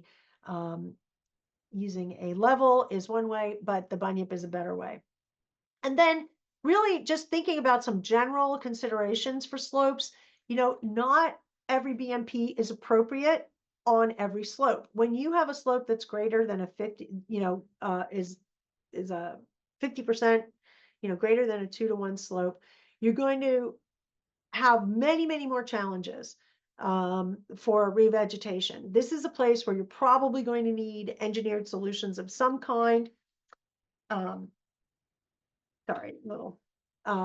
you're probably going to need an engineered solution on a really, really steep slope. So that's taking it out of the realm. You still can hold water there, but you need to consult with professionals. Beneath that 50% slope, here you're going to have better success with using vegetation, using very simple depressions, and even putting some riprap. I mean, honestly, even having mulch and a ground cover planting on lesser slopes is going to improve the quality of the slope. If you have, kind of moderate slope of like a 33%, then plants and mulch are a solution that works. So you don't need to do too much more than be thinking about how are you going to utilize, how are you going to plant as densely as you possibly can. The mulch that you use, you definitely need to home in on green brown mulches that are smaller than 1.5 inches. So this is, you know, mulch that's going to decompose relatively quickly. It's important that you are building your living soil on this kind of slope. And so you need to have the smaller mulch. Also, when you have mulch like this, it will actually knit together as it decomposes, and it works with the densely planted material to hold on to that slope a lot better. The plants themselves are playing a really important role in the stabilization of the slope because they are actually diffusing the effect of the rain. So dense planting is super important. You want to make sure that you're allowing these plants to, keep the rain from beating on the ground. That's a significant cause of erosion. This is a spreading technique, is the plants themselves. They also help minimize wind erosion, and they will hold on to soil particles, as they move around in the early days before the site is all kind of knit together. Remember that your trees are tap roots, have tap roots. They're the buttress of your slope and hillside planting. I love this picture. And because it really shows you, just how intensely these trees want to hold on to their landscapes. Something to keep in mind, which is a really beautiful thing when you're planting trees, especially on hillsides, but really trees anywhere, is that there's something called it's a tree shadow, essentially. Now you can see it here in the vegetation. Now this is very interesting because this is not about shade. This is, I mean, shade is a part of what's happening here. But what also is happening here is that root zone of the tree is acting as a cistern, and the plants that are able to connect to this tree through the mycorrhizal network and just by being co-located with the tree are actually benefiting from the rainwater holding capacity of that tree. So the tree is biologically influencing the plants around it, and it creates these tree shadows. So one of the reasons that we want to put trees in our landscape is because there's this symbiotic relationship between the trees and other vegetation on the site. This is not competitive. It is absolutely an outdated view of how landscapes work. Plants aren't competing with each other. They are trying to find ways to work with each other. And that's something to keep in mind as we do our designs, that planting these trees to become cisterns and to actually foster the microbial environment that supports other plants is really important. If you have a steeper slope, you're going to want to get a little bit more sophisticated. Mulch and plants don't cut it necessarily anymore. Now you may need to use erosion control blankets or mats, and you may need to do some terracing and retaining in order to stabilize the slope. Erosion control blankets are an awesome way to hold on to a slope. They're engineered systems made of biodegradable materials. In most cases, there are non-biodegradable materials, but again, we're probably not dealing with slopes like that for this audience. They are, what's really interesting is this picture shows the mat being rolled down the hill. And in actuality, it's a little bit difficult more difficult to install, but better performance if you roll the mat across the slope. So you're rolling the mat in the same direction that you're going to be doing your contouring. The dots that you see on these mats are actually for planting at various intervals, and it makes it really easy to plant. And revegetation is happens pretty quickly when you are using these mats. One thing I do want to mention is that there are proper ways to plant on a slope in order to not damage the slope, but also to think about holding on to rainwater.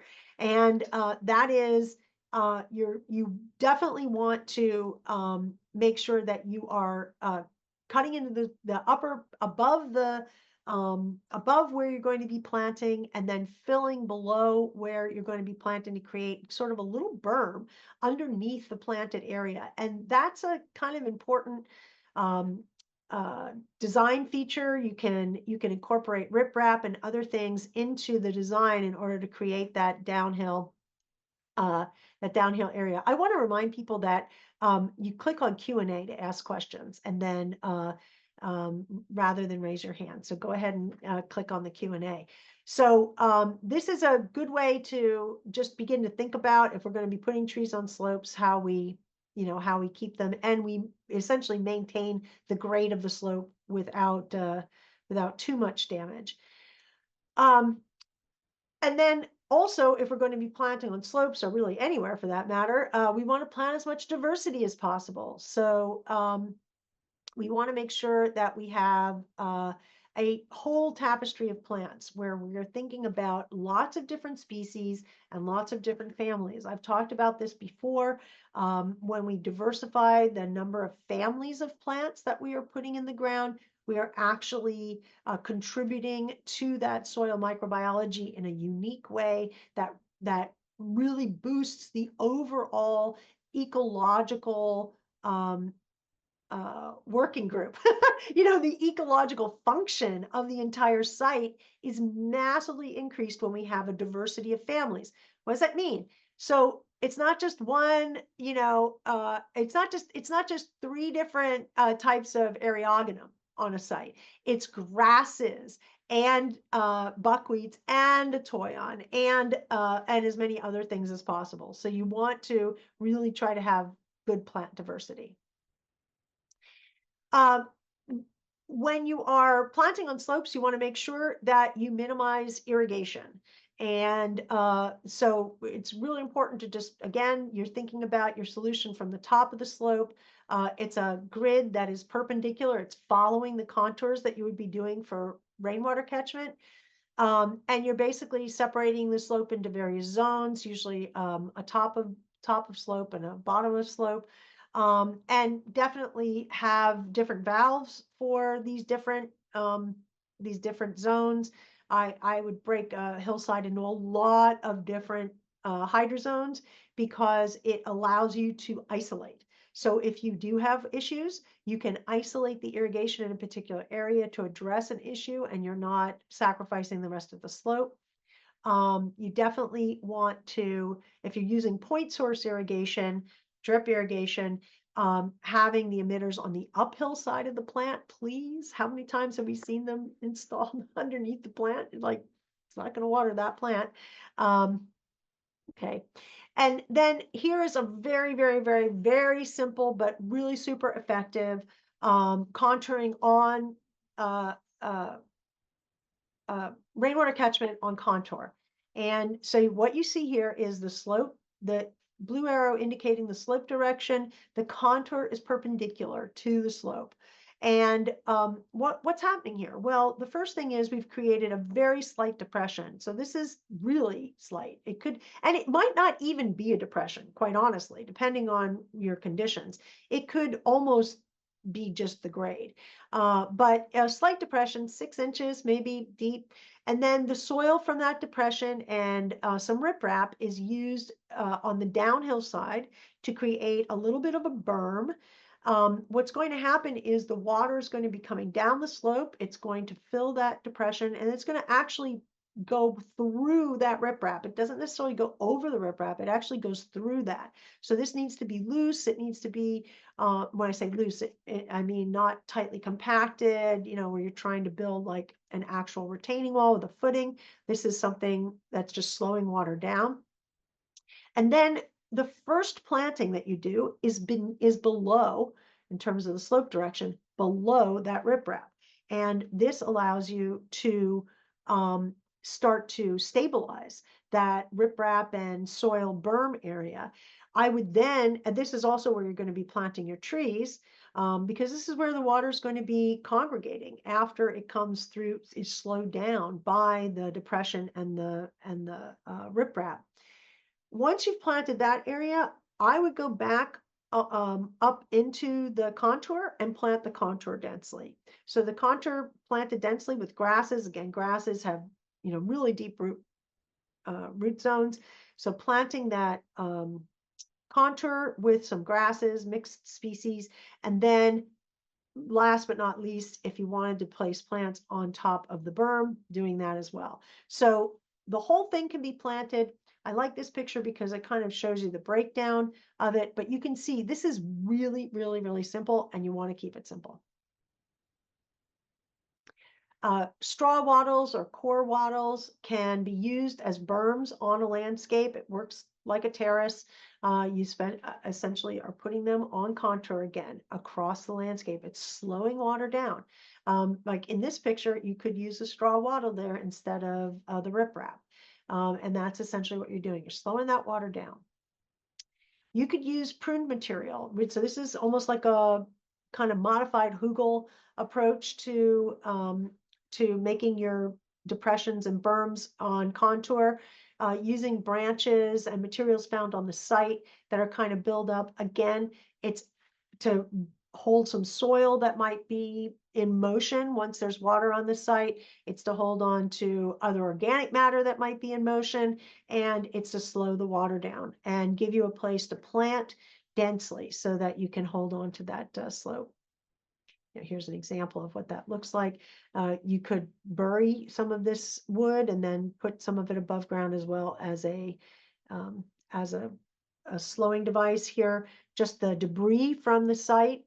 This was, a meadow hillside, and then that meadow debris was cut and used as on contour to slow water down in the rainy season. Here's an example of how we are going to spread water on contour. You can see here this pipe. I'm going to show you another picture of it, but this pipe is bringing the water from the downspout out into the landscape. And here we also have an adjacent walkway in the very lower left-hand corner. You can see how the walkway is kind of curving up. Again, I'm going to show you another picture of this, but so this contour is basically holding on to water from both the pipe that's coming from the house and also the walkway adjacent. The water is entering into a basin where it's slowing down. It's kind of gathering there. We're going to fill the basin in the middle of the screen with some rock, and then it's going to spread out across the hillside, all the way across the hillside. The soil from that excavation was used to create the berm on the downhill side. This big mound of stuff here is all the mulch, so that's going to disappear. But you can see there's a slight berm where the bucket is. The bucket is actually indicating where a tree is going to go. So we have that berm here. This is an excellent opportunity for hugels. So you could be doing that berm on the downhill side could be a giant hugel. It would be a perfect way of doing that. And then you could also bury lots of wood in the actual depression as well. So this is an excellent design for that. So here you are looking back toward the residence, and you can see that catch basin is grabbing the water from a downspout and then directing it into the landscape. There are two depressions here. There's sort of a four bay little circular one that's underneath the pipe, and then there's the larger area where the water is going to be sort of flowing into and then moving along the contour. And on the right hand side, you can see this slowing area is now filled with some rock. There's a little check dam actually. We've built the rock up a little bit just to slow it down. This is all about slowing down and really mimicking natural systems. Catch basins are going to convey the water away from the building. So there are two examples here. This is sort of what's going on in this previous picture. You can see the black catch basin here. Here's a little bit of a closer image of what those look like. And this is, again, a slowing device. The water's coming out of the downspout, filling the catch basin, then going into a pipe and moving around the landscape. You can use catch basins to move water throughout the landscape. The pipes can go underground and then they daylight into some kind of little basin. You use one of these flapper valves in order to, on the end here, the one on the left doesn't have one yet, but that's going to get a flapper valve on it that is essentially going to deter critters. So it only opens up when there's pressure of water behind it, and critters can't get in. It's a really good device to have when you've got a lot of piping in your landscape. Please, please, please put your flapper valves on the ends. And so here we have that landscape that we were looking at before, uh, actually planted. And this is what it looks like. As you can see, all that stuff was happening underground. We don't see that. You are seeing what I called the forebay here. This is the little area. You can barely see the pipe coming out there. That just is the first place that the water is entering the landscape. But we know that in the middle of this landscape, underneath the ground, is that other rock area with a little catch or a check basin on it.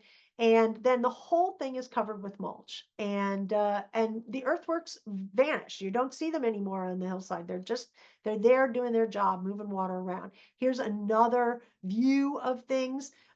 This is actually a little bit further along, after things are planted. You can barely see the berms. You can barely see these depressions.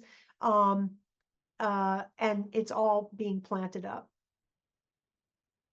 So here's another contour, very, very simple. You can see the contours moving across the landscape, and the water's coming down this slope, going into the contour, moving across the landscape, being held kind of in the middle of this landscape is where the depression is. There's a little bit of a depression here where these rocks are. There's actually quite a lot of water on this site that's coming off the driveway, and that's been sort of directed into here. But simple is best. And as I've mentioned already, supplementing things by using hugelkultur is a great thing to do. Hugelkultur is burying wood and other debris, landscape debris, in the ground, and using it as a carbon stock for getting the rest of your plants going. You can see here some of the wood is exposed, that is buried underground and mounded up with soil and mulch and so forth to create contouring on the site. So we're using that buried wood to create contours on these sites to hold on to water. Small retaining walls can also be used. You're starting to get into a little bit more of a technical thing here, and it's completely doable, but you are going to want to have a little bit more geotechnical assistance when you start to make retaining walls. Very small little walls like we're talking here are not, are pretty easy to accomplish, but once you start building up, you do want to have that. This, I actually know the designer of this project is on this webinar, and so I'm delighted to highlight this beautiful project where there are two slopes. There's a slope from the building to the street, and then there's a slope that's going from right to left down.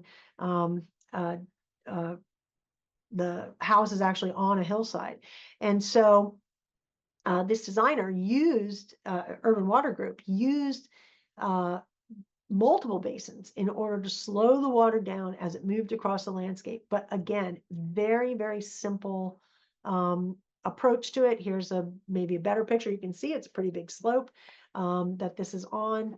And the areas that are so densely planted right now are the catchment areas. And yeah, beautifully mulched and planted.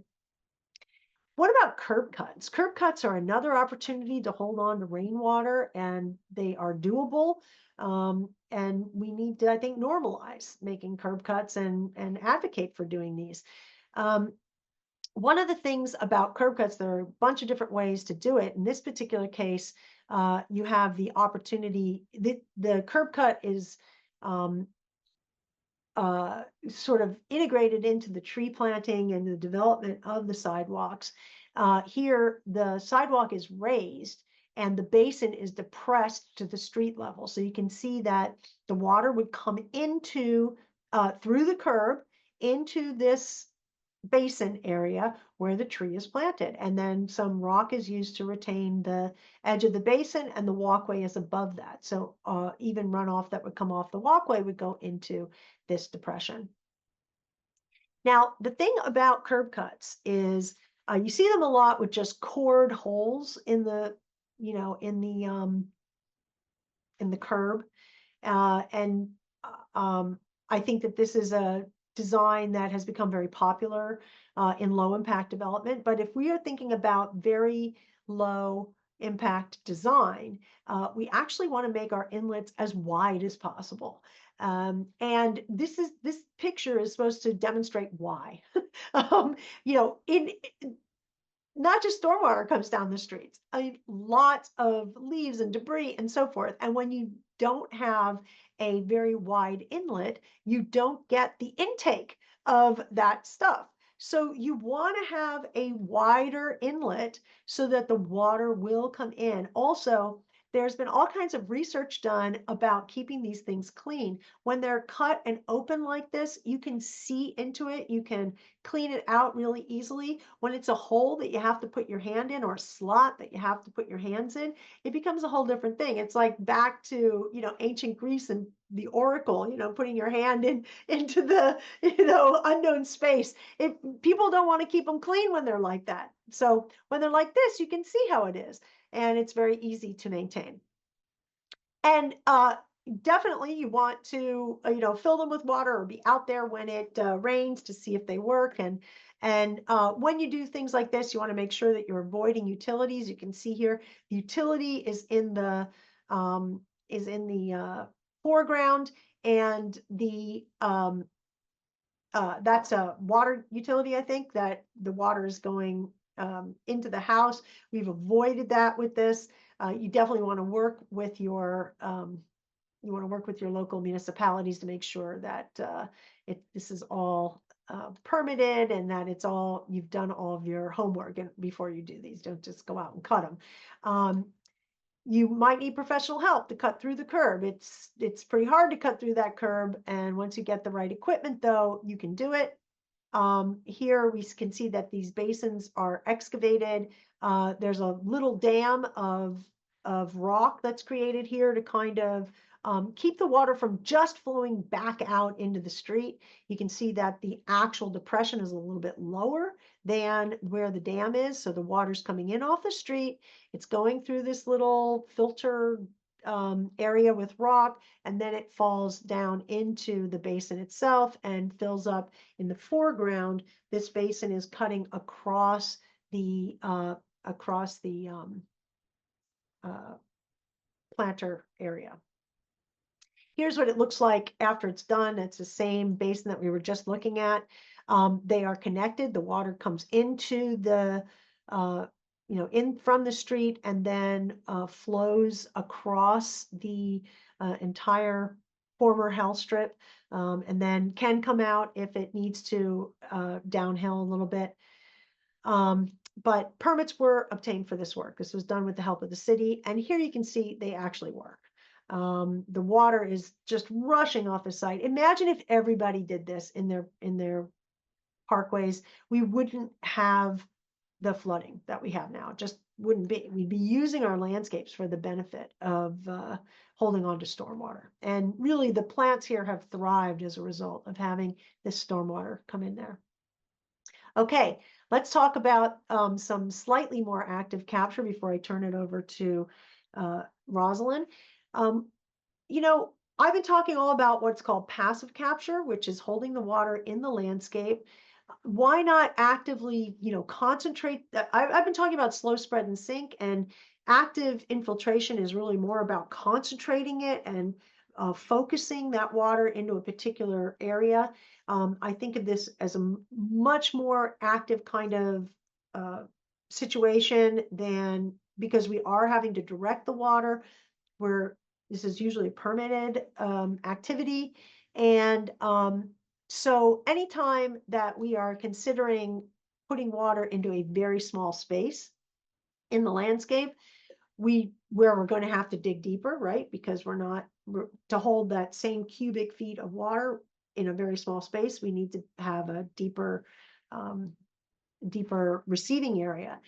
And so anytime we have to do that, we definitely need to consult with a soils engineer, our zoning and grading inspectors. There's a whole thing here. There are lots of reasons why active infiltration just isn't the right solution. And you want to make sure that you have covered all the bases. Here is an example of active infiltration where it was advocated by the city. What we are doing is essentially concentrating the water that is falling on all of these impermeable surfaces, and we are putting it into this really small area. And in order to do that, we were going to have to excavate down around 5 feet deep. And so this is something that was done with the help of the city and soils engineers. But you can see, look, in these tight urban areas, we do have opportunities to hold on to a lot of rainwater because, there's a lot of hard surface.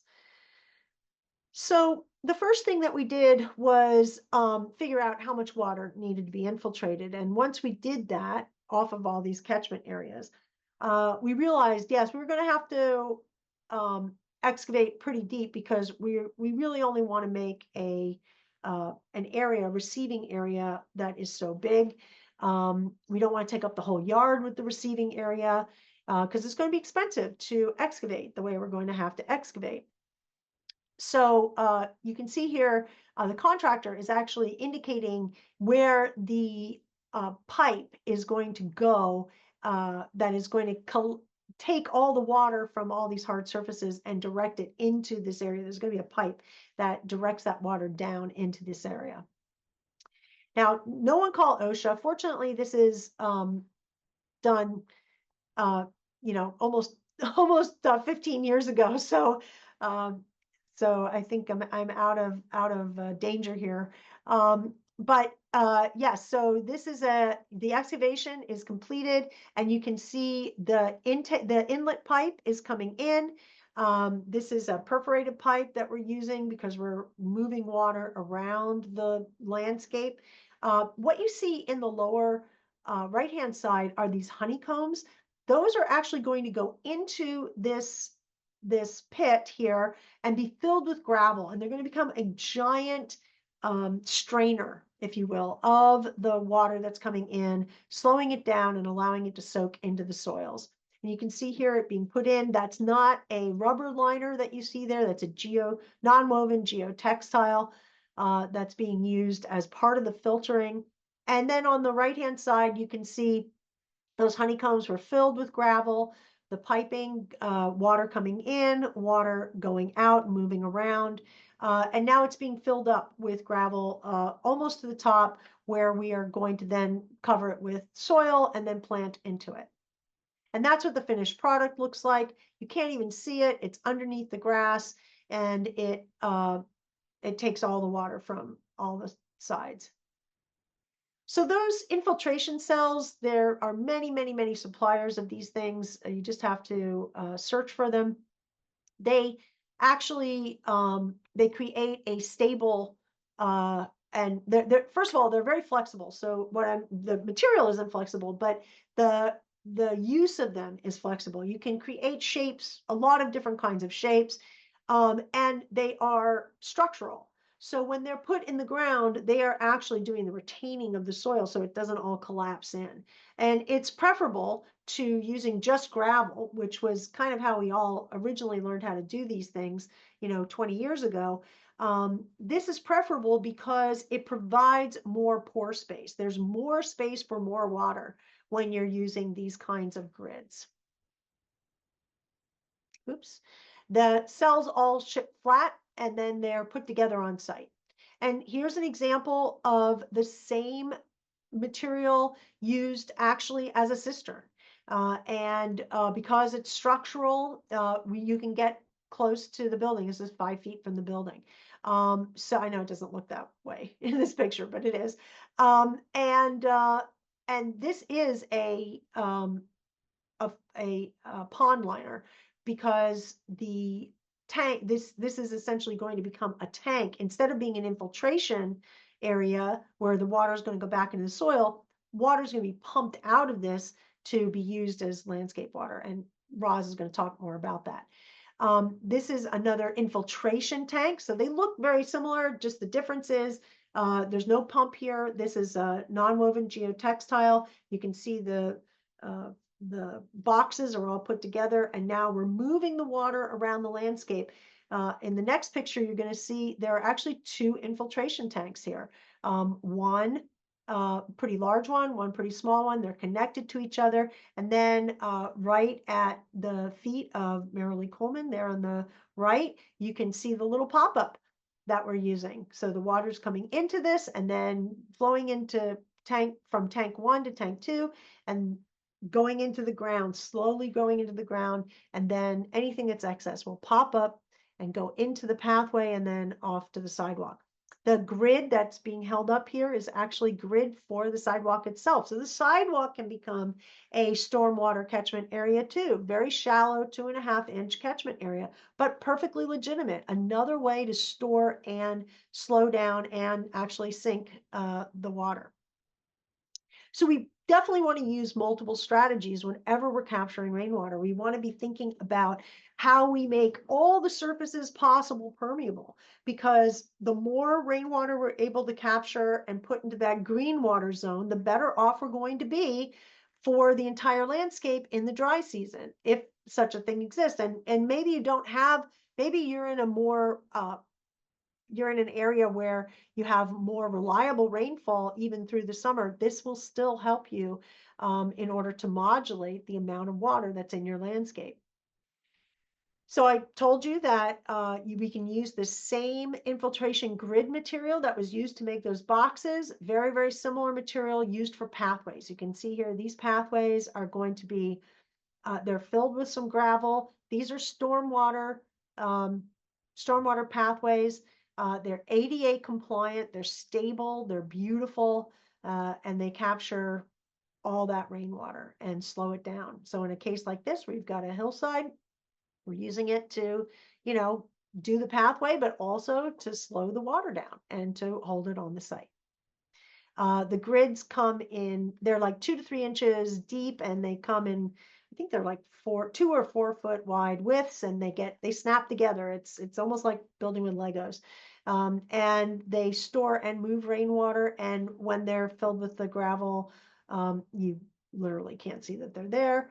And they're pretty easy to work with. You can cut them into odd shapes. This is actually that house that we showed you earlier, where the house was lower than the street. This is the installation of the pathways.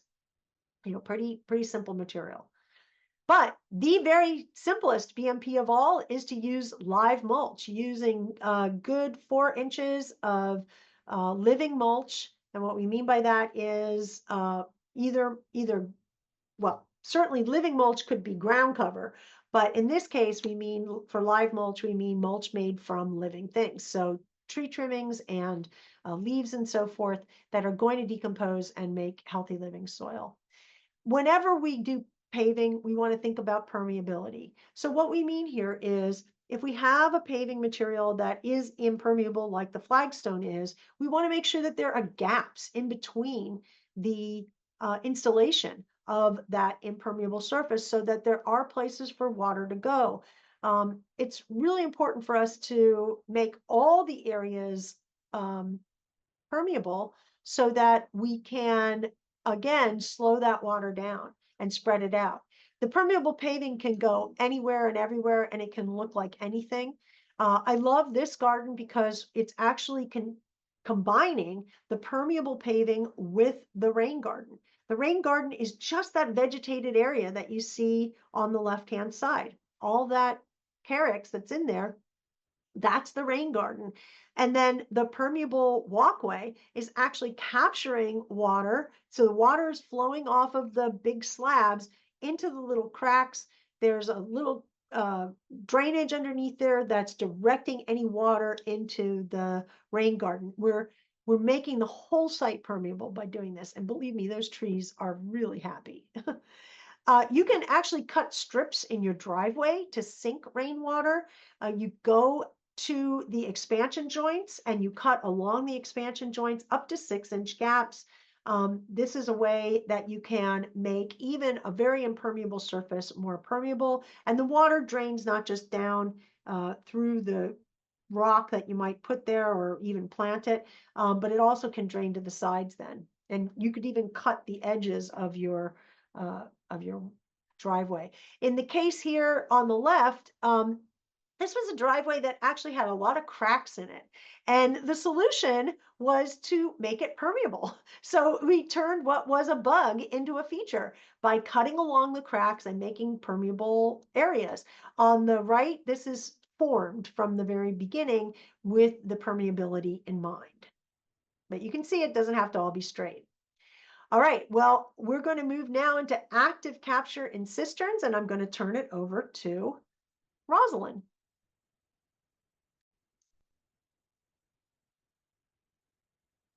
I hope.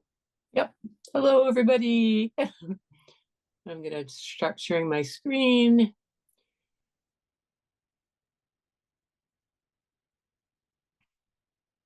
Okay. Can everybody see my screen? Yes. All good. Great. Yay. So I'm going to talk about active capture, as Pamela just said.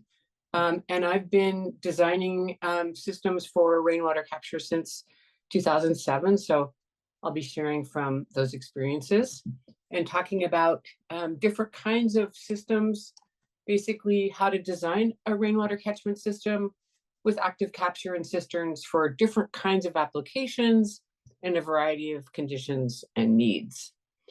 So rainwater capture has been around for a really long time. Here's a picture from a Roman villa. You can see the downspouts in the barrels. So nothing new, it just often gets forgotten. There's actually a house in my neighborhood that was built, I think in the 20s, 1920s, that had a concrete cistern built into the center of the courtyard that all the downspouts went into when that house was built, but then it kind of got abandoned, unfortunately. But so these systems have been around. So this next slide shows just the basic components. There's a little bit more than this, but you've been hearing about catchment. For the active capture, I'm going to focus on roof catchment areas, although you can capture from other impermeable areas that Pamela's been talking about. That water's not going to be as clean, especially if it comes off a driveway. You have to deal with the petroleum deposits in many cases. And so if you're using rainwater for irrigation or indoor use, it's best to focus on the roof. So you have your catchment area and then your conveyance, which would be the gutters and the downspout.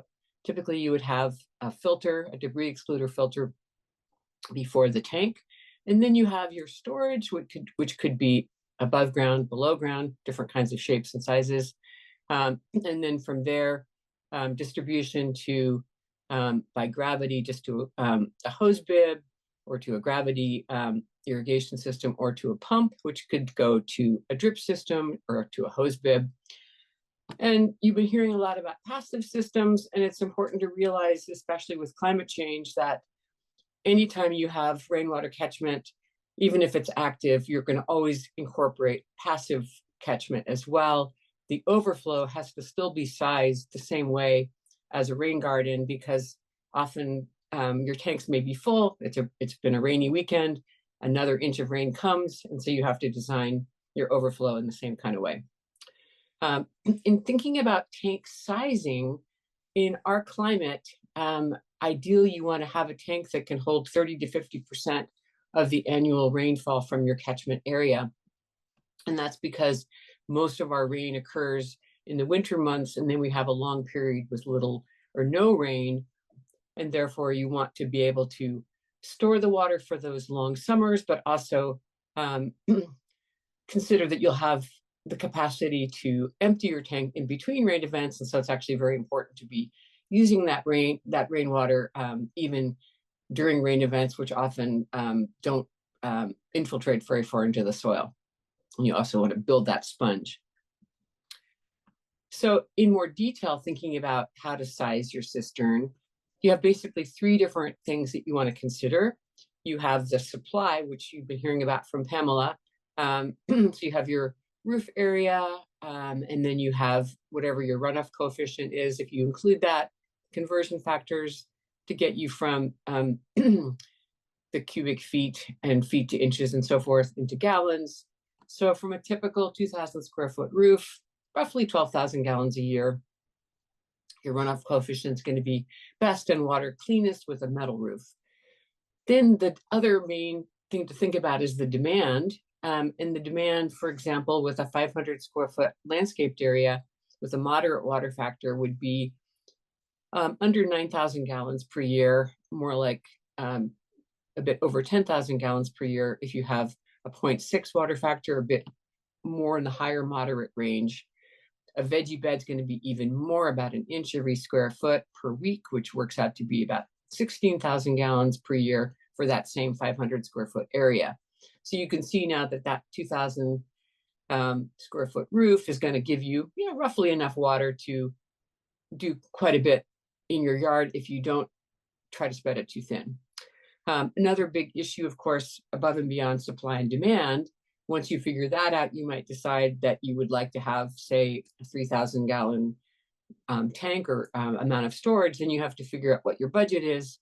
And if you have a limited budget, you're more likely to end up with a round tank. Like in this example, a round plastic tank is going to be the least expensive. If you have a system that requires permitting, which we'll talk more about, or an underground system, that's going to add cost to your project. So in more detail, and thinking about how to size your cistern, if your goal is flood control, typically about an inch is going to be the minimum amount that you'd want to store, because most storms are, roughly an inch per storm. It can vary, of course, and sometimes we get 2 to 3 inches in the same weekend. So you might ideally want to have more, but at least an inch minimum, which might be 1,000 gallons or so, depending on your roof area. And this is all kind of based on that 2,000 square foot roof area. If you're hand watering, you're probably not going to be using your entire annual supply. So maybe you need to store a bit more than for flood control, but not the full amount that you might want to store if you want to really use all your rainwater. Irrigation, you're going to get to more like 50% of the annual amount so that you really can utilize most of that rainfall. That might be a 5,000 gallon tank or more. If you're doing indoor non-potable, which would be the cold water line on your laundry or flushing toilets, again, you'd want to store more. A benefit for using indoor non-potable is that you can take down the volume of that rainwater storage in the winter when there's less irrigation demand, and therefore be more efficient in your use of the rainwater. For fire suppression, it depends upon where you live and what the requirements are. But very often for insurance, you have to store about 5,000 gallons, which might be more than 5 inches. So those are some of the considerations. Looking again at components, now looking at an actual installation. So this is 2 different 865 gallon tanks. You can see here the debris excluder at the downspout, a very short downspout because the tanks are tall. Here we have a first flush diverter, which is important in our climate because we often have long periods between rainstorms, and then the roof area is going to be very dirty. So that first flush of that first rain event goes into this vertical pipe initially. It can be then drained into the landscape. It's fine to use in the landscape. You just don't want that to go into the tanks. Then the tanks fill from there.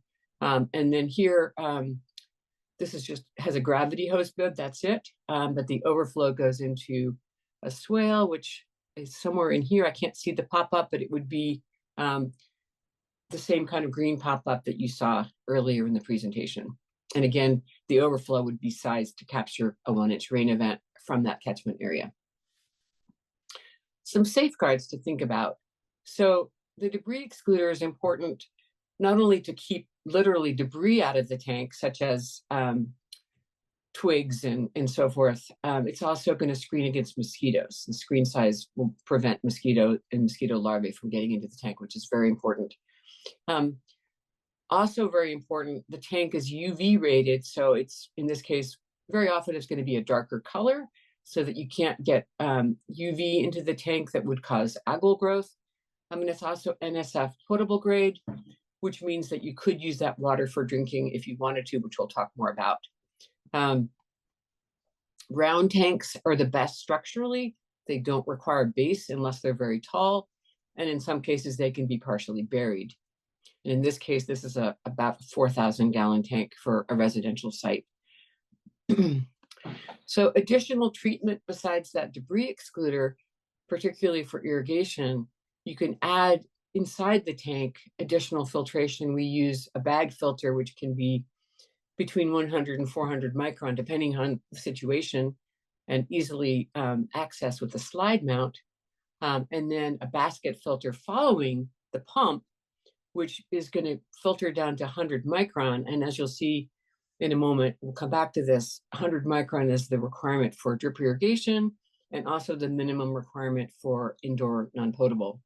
I'm going to talk a bit about tank placement now in terms of thinking about designing your active capture system.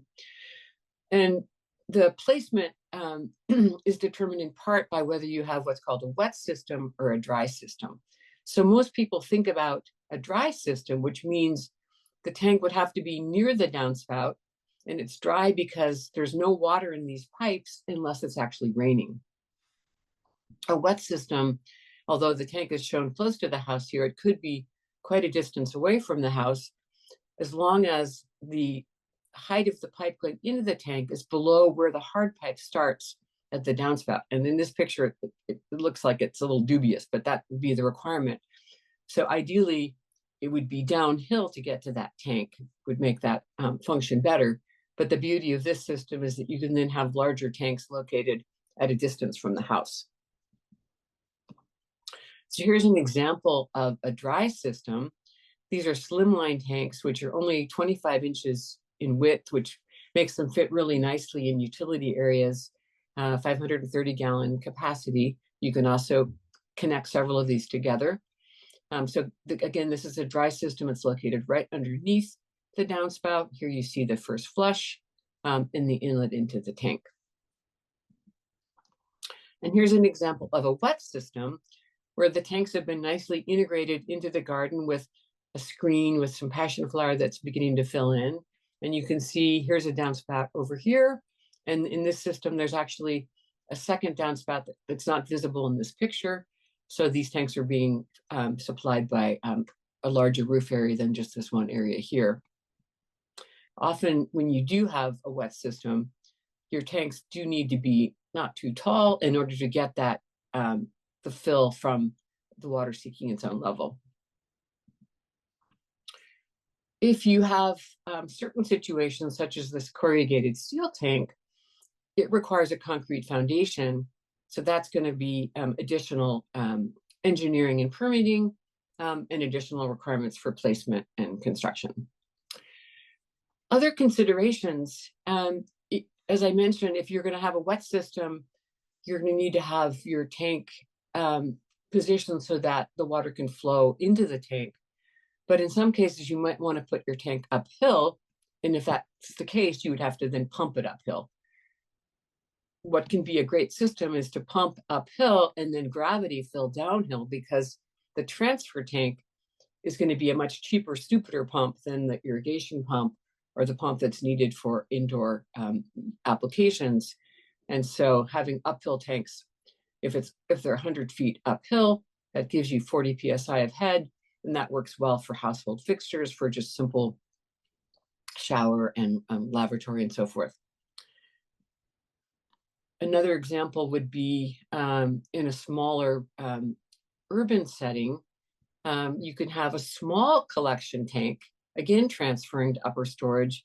But here, if you have a smaller tank, your pump that's in this tank has to have a high volume of gallons per minute so that you don't need a very large tank, and it's constantly moving the water during a big storm up to, in this case, upper storage tanks that have a pump for irrigation. So you can see inside this transfer tank, we have, you can't actually see it, but this union here connects to the pump. Here's your bag filter, here's your splice box, and then there's also this mount here, this float mast, which has floats that one is for a high level alarm and one is to control the pump. Here's a couple of graphics showing some different systems. So in some cases, you want to use the water for watering, but you don't want to spend the cost for an entire irrigation system pump, which is much more expensive. So you can have just a simple external pump, which connects to a hose bib. And you can even have more than one hose bib connected to that pump. And now you can take your hose and wander about. And typically these are going to be pumps that respond to a drop in pressure. So when you open up that pump, that your trigger sprayer on your hose, it'll turn the pump on. And now you can water as if it was city water, but it's actually rainwater. So that's a great simple system that works in a variety of applications. If you have the capacity for larger storage and a larger budget, you can now have a pumped rainwater system that's actually tied into the irrigation. This gets more complicated. There's several different ways to do it, but now the rainwater is actually connected to irrigation valves and connected to the clock. There's a couple of different ways to do that, which I'm not going to get into here, but just to let you know, and just to give you an idea as well, this kind of system is going to be more expensive, more like $3 grand. And we'll come back to costs in a bit. Another application for rainwater, particularly in backcountry areas, you may need to use your rainwater for fire suppression. And then you have a dual use tank that has the ability to connect to a fire hose, but also has capacity for irrigation or indoor use. And then typically the indoor use can only be accessed, or irrigation use higher in the tank, so that there's maybe 5,000 gallons in this lower volume that's only accessible, that's always accessible. And you can only use this rainwater for other applications besides fire when it's higher up in the tank. Does that make sense? So I've been showing some above ground tanks. We also often install underground tanks. These are great in situations where you just don't have the space to put something above ground, or maybe aesthetically you don't want to have something above ground. Underground tanks can be put under driveways. In some cases, these particular plastic tanks do not have the weight bearing for under a driveway, but they can be put under a landscaped area, such as in a backyard. Oh, and one last thing to say here. Underground tanks, unlike above ground tanks, do have setback requirements. And I'll come back to that as well. So when you have an underground tank, the controls get more complicated. This is a different kind of underground tank made by Graph Carrot. This is the riser here, which you're looking at in this lower picture. And you can see here's the attachment for the pump. Here's the filter, splice boxes, and so forth. And this system is connected to two different controllers, one for the rainwater stations that are coming from the tank, and run from other irrigation stations that are being run on potable water, or by, municipal water. Here's another example of underground tanks. These are Xerxes fiberglass tanks, which are kind of the creme de la creme, very expensive and very robust. So now I want to say a little bit about code and permitting. And this is from the California Plumbing Code. So another great thing about above ground plastic tanks that I mentioned earlier are great for budget. If they're 5,000 gallons or less, they not only don't require a permit, but they can also be located in a setback. This is really wonderful in an urban setting where often the only space available on a site might be in the setback. And because an above ground plastic tank is considered to be temporary, it can be located within that setback. Larger or metal above ground tanks plus all underground tanks do require permits and must follow the setback rule requirements. So that means that the placement choices are more limited, which is why in some cases putting the tank underground becomes a necessity. If the system is using potable makeup water, air gaps are required. So I'll come back to that in a little bit later. But basically, if you do have your rainwater connected to some kind of constant use like irrigation or indoor, you're going to have some kind of makeup water, which is typically going to be your municipal water. So the treatment that's required, if the application is just a simple hose bib or gravity system, the treatment is just that debris excluder, which I showed you, and you can use the leaf filters that we've been using or other similar ones that meet those requirements to screen out mosquitoes and other debris. If you have drip irrigation, now you have to add 100 micron filtration. We typically also add that bag filter just for additional redundancy and insurance. So the strategy would be the leaf filter, a Y or basket filter at 100 micron, and then if you wanted to have additional filtration like a bag filter, that's possible too. For spray irrigation, now there's the potential for skin contact, and so there's additional requirements. And these are kind of actually based on bathing standards when water's safe to bathe. So now you have to have under this N turbidity units of turbidity, which means the water's not cloudy, and then also no under 100 colony forming units of E. coli or other pathogenic bacteria. In order to achieve this, really the only way is disinfection, and typically that would be UV, and I'll talk a little bit more about that. So again, you would have your initial pre-filters plus a 20 micron or lower filtration, and then followed by UV. Indoor non-potable has basically the same requirements as spray irrigation. So you would add additional filtration and disinfection for that application.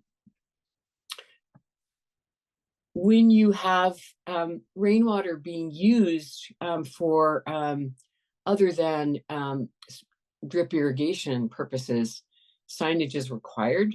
So this is a project over on Catalina Island where the rainwater is being used for mop sinks and also for irrigation. And so these little purple signs have to be on the fixtures. So because somebody might think that the mop sink could be used to fill a drinking water bottle. And even though this water is disinfected, it's disinfected to non-potable grade, which I think is kind of odd, but it's disinfected to that level of under 100, whatever, colony forming units to a slightly lower standard, but nevertheless disinfected. So again, when you have potable water coming into your active capture storage system, there has to be protection from cross-contamination. And there's a couple of different ways to do this.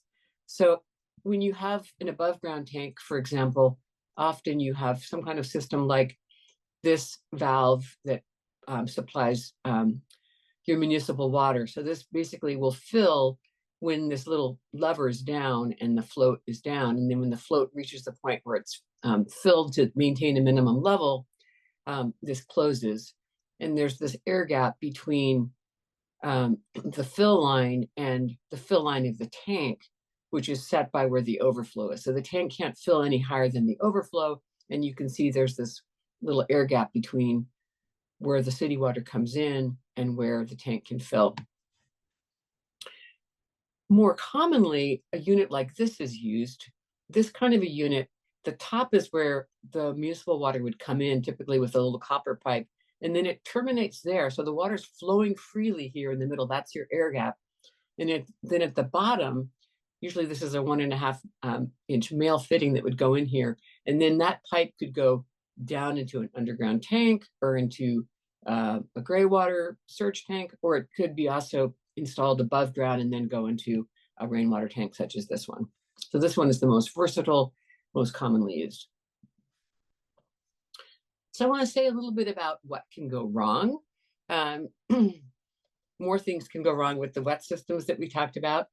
But water backing up at the gutter can happen in any kind of rainwater catchment system, in particular if the gutters and downspouts aren't sized appropriately, or there's a tree that's overhanging that's not being dealt with, and there's debris building up. And so the filter just gets clogged up, or the gutter gets clogged up. So you get water backing up and not going into the tank. So that would be another reason that water doesn't get to the tank, but water can also not get to the tank if you didn't design the system properly and the tank is too tall, some issue like that, or maybe there's a damage to the pipe and so it's not making it through the pipe. A variety of things can happen, especially when the tank's at a distance. And so when this kind of wet system is put in and the tank is at a distance, this would be a case where you would use Schedule 40 pipe and not just drain pipe to make sure that that system is very, very safe. And then if you didn't design your system properly, you could have algal growth in the tank, or mosquitoes or bacteria if you didn't screen properly, or if there's openings that aren't screened, or if the tank material isn't treated properly to protect it from UV. If you have an underground tank, depending on the kind of tank, the tank has to be ballasted so that it will stay buried in the ground. And if it's not ballasted properly, it can actually rise back up out of the ground, which is a big mess. Here's just an example to show you how ugly it can be when you do get algal growth happening without UV protection. These totes are a really great, inexpensive way to store rainwater, and they're often available at various places. There's a couple places here in San Diego. They're used as storage for different kinds of liquids and foods, and they can be rinsed and reused. But if they are used, because they aren't designed for rainwater storage, they aren't UV rated, they just need to be painted. So I want to say a little bit more about budget. I mentioned earlier that if you have a permitted system, the cost is going to go up quite a bit, but there's still going to be design even for a simpler system. And that design is going to include where you place the tanks and how you design the overflow and how you do that passive aspect of your design, and many different factors. So this range actually probably could go even a bit higher, but you have quite a bit of a range from a simple system to a more complex one. Similarly, rain tanks really vary a lot in price. If you were to go out and buy a 500-gallon tank, which is a great thing for everybody to have at least one of, even if they don't have the capacity for a larger system, that 500-gallon tank is going to cost you about $1,000 just for the tank itself. But in most cases, you're going to spend more, and these are kind of rough numbers. It's definitely going to be more if you get into the Xerxes underground tanks. Prices really go up. Installations, same way. Most installations are going to cost you at least a couple grand, and it can be even more than the $20,000 that I have here, especially when you take into consideration this isn't including, the potential need for engineering, for example, or the permitting costs and so forth, which I already mentioned on top. A pump station, just a simple little external pump, I think $1,000 minimum once you put that in properly with the right plumbing and so forth. At least $1,000 for that, especially if you have more than one hose bib, it's going to be more. And then for a pump station, which allows you to connect to irrigation, that's going to be more expensive, especially depending on if you have the requirement for different PSI and GPM for different zones, or if you can get away with designing all of your zones to be the same, then the pump's going to be less expensive. But minimum for this kind of system is about $3 grand. And then maintenance is something many people don't think about. And even your passive systems require maintenance to make sure that the water's flowing properly. Might need to rearrange some things. Even just simple tank systems require maintenance, making sure the debris excluders are cleaned, checking the first flush. But a more complicated system requires more. And this is what really gives you the long life of these systems. And one thing that I'm proud of in our work is that we're still maintaining systems that were installed back in 2009. And so we get to see how they function over time and what adjustments might need to be made, or how often parts need to be replaced and so forth. So that's really critical.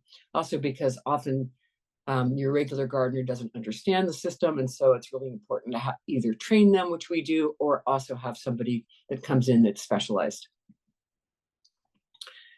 So the focus here is on using the rainwater outdoors, especially in our climate.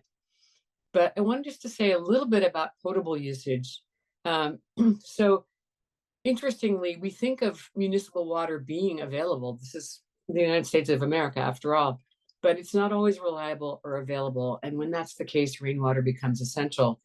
Some places where this is true, the Big Island in Hawaii, about half the residents there rely on rainwater.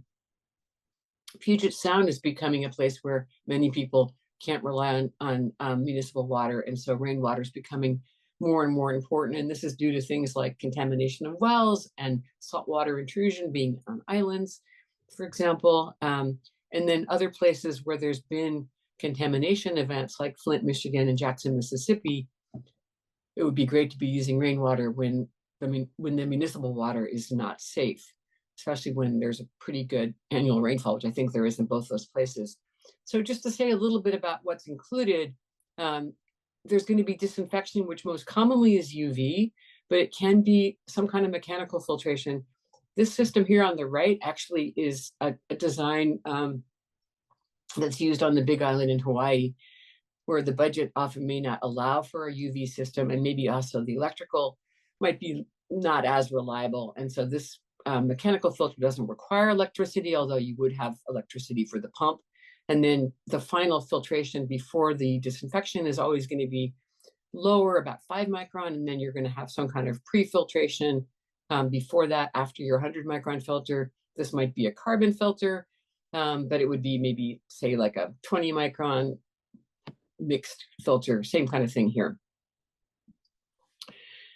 So in some cases, you may not have reliable municipal water, and you may not also have electricity. And in that situation, something that's been used for a very long time actually is the natural formation of biofilms. So biofilms basically are when soil bacteria, waterborne soil bacteria, enter a tank. They adhere to the surface of the tank, and they produce a sticky extracellular matrix that allows them to reproduce and adhere and congregate. And when this happens, when contaminants or pathogenic bacteria come into the tank, they're bioremediated by this biofilm. And this was observed in places like Australia and also Hawaii, that the water coming out of the tank was actually cleaner than the water going in, and that if you cleaned your tank, you actually decreased the water quality. So now studies are being done by Kim and Han in particular to try to make this into a protocol. And what they're finding is that the surface to volume ratio is really important. And so by adding more surface area, in this case with these little plastic, what they call coupons, or having baffles in the tank, improves the quality of the water. So this is an ongoing project, and it's also being done in schools in Cambodia, in Korea. So it's very exciting to me, because we need clean water in many places in the world. Lastly, I want to just say that another option that I think everybody should consider is, there are times for all of us, even in urban areas, where there's a power outage and the municipal water isn't safe in that moment, and you happen to have rainwater storage. You can use an emergency filter with your rainwater or your municipal water, but honestly, I would use the rainwater first because it starts off cleaner than what comes out of your tap. You can go to a store like REI or online, and there's a number of portable water filters. These typically use ultrafiltration, less than 0.1 micron, to remove bacteria, viruses, and parasites.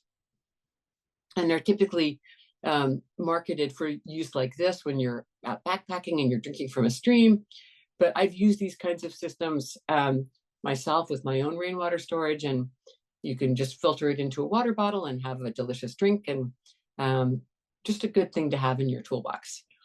That, I believe, is all of my discussion. So I look forward to what's next and any questions that anybody might have. Thank you very much.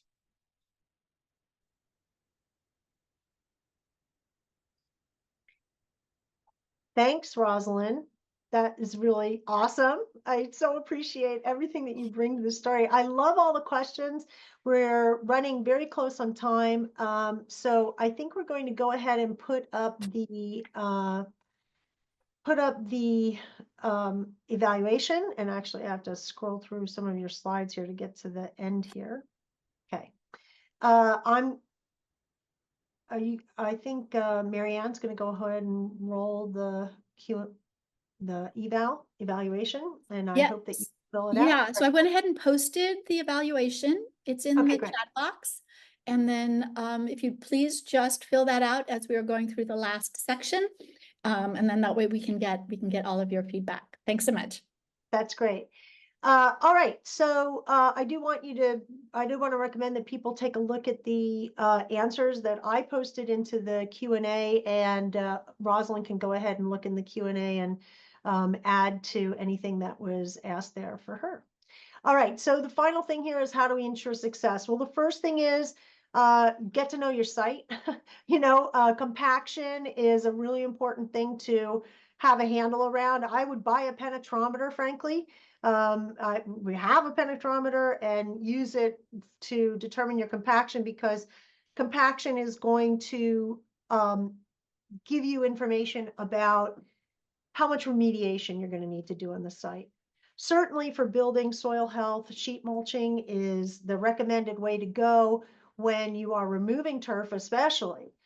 You need to get more organic matter down there, but also planting densely. We use hand augers in order to break through some compaction in small spaces.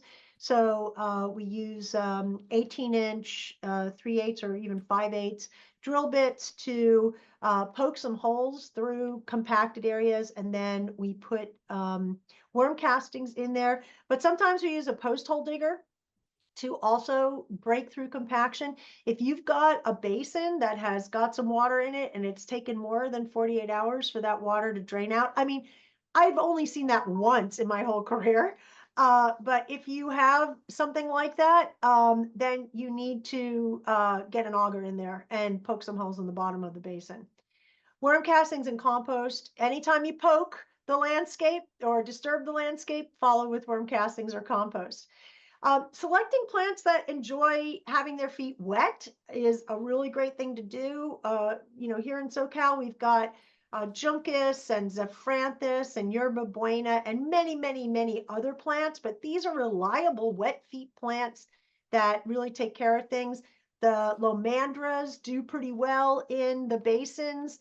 Yerba mansa is a plant that is in pretty much every one of our basins. And if you have a piece of yerba mansa and you start giving it to friends, I mean, that's the way to get them excited, because it's a beautiful plant. The red mimulus also can tolerate having its feet wet. Not all the mimuluses can, but the red one can, the cardinalis.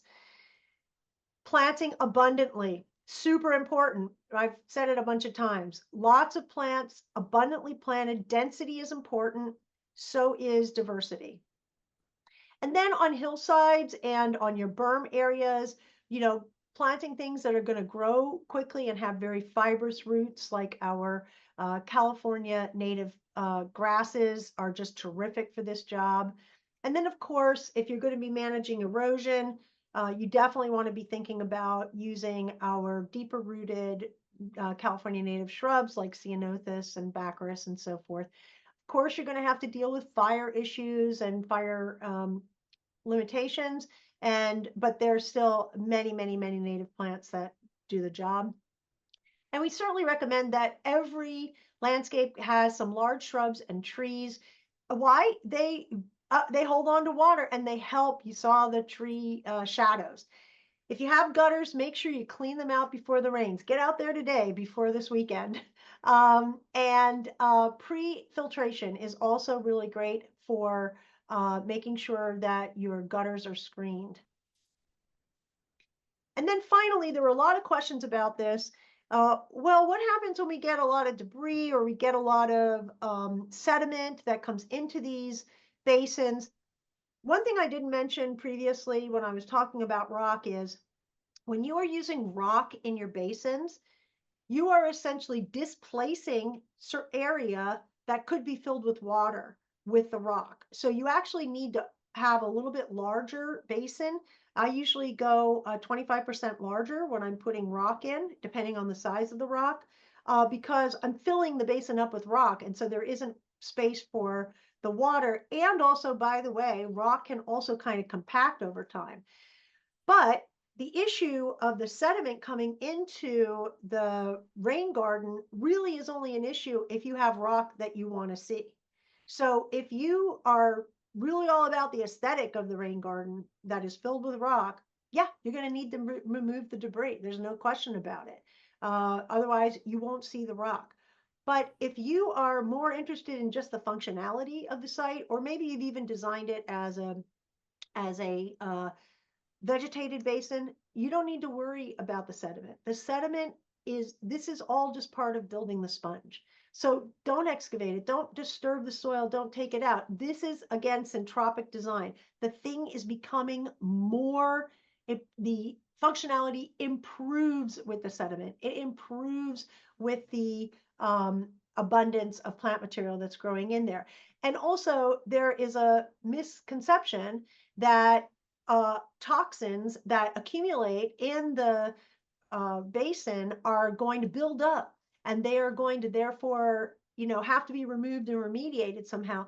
No, this is living soil we're talking about. This is why BMPs that do not have living soil don't get better over time. They degrade over time. But when we're using living soil and we're planting lots of plants, we are actually getting better, because those plants just use those toxins. They just get converted into food. So it is all good. And this is really the benefit of very simple design. So thank you very much. I'm going to stop sharing, bring people on. We've got a few minutes. And again, I'm sorry, I ran really slow and didn't give Rosalind really enough time to expand. Hopefully there's some questions. Yes. All right. So just a couple of questions then. One of them that came up was we did a whole series on disconnecting the existing drainage system so that we could redirect it into the garden. And so there was a question that had come up with, if we're starting to change that, what are the issues as far as liability? What made that worth the decision? Was there any permitting required, et cetera, et cetera? So if you could just expand on that a little bit. I mean, I don't know where to begin. Yes. So we're specifically talking about curb cutting, or we're talking about everything?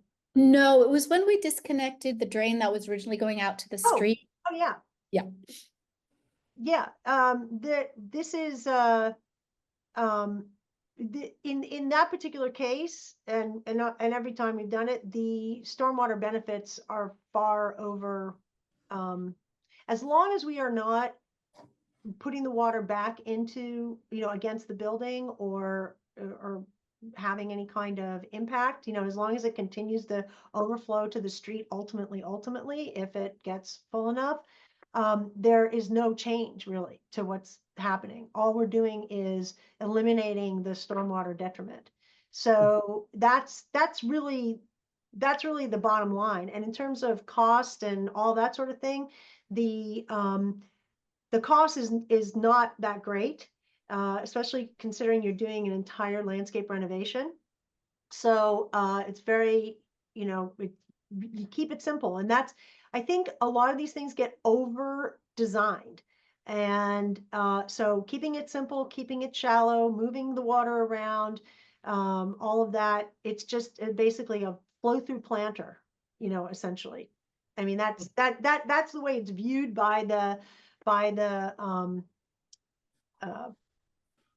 a permitting point of view, and from what we're actually doing. We're making a flow through planter. We're just slowing it down enough so that the plants can actually get it. So Can I actually add something to that? yeah, please. So I didn't mention this in the presentation, but something that we've done that I think is really cool is in San Diego anyway, certain areas like La Jolla, a lot of residents have dewatering stations where not only is the water gravity flowing to the storm drain, it's getting pumped. And those are not allowed for new construction, but there are many, many that are in place. And so when we've come across these, we just put in a three-way valve and divert it to rainwater storage, and then that can go by gravity to a rain garden, or it can, whatever it can be used for, a hose bib, but still it's going to flow to the street when the tank is full. We use a system of floats so that if the tank is full, then it goes to the street, but we try to keep that water on site. And if there's already a dewatering pump, we use it to fill a rainwater tank. So just kind of a cool way to address an unfortunate problem.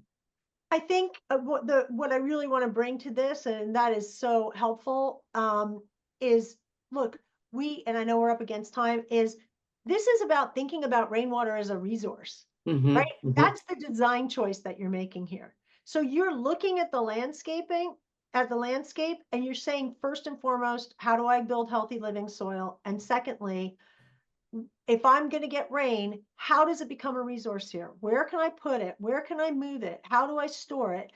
How do I do all of that first before I start thinking about, okay, well, exactly what plants am I going to use and exactly how am I going to irrigate this for supplemental irrigation, right? That is the main shift here.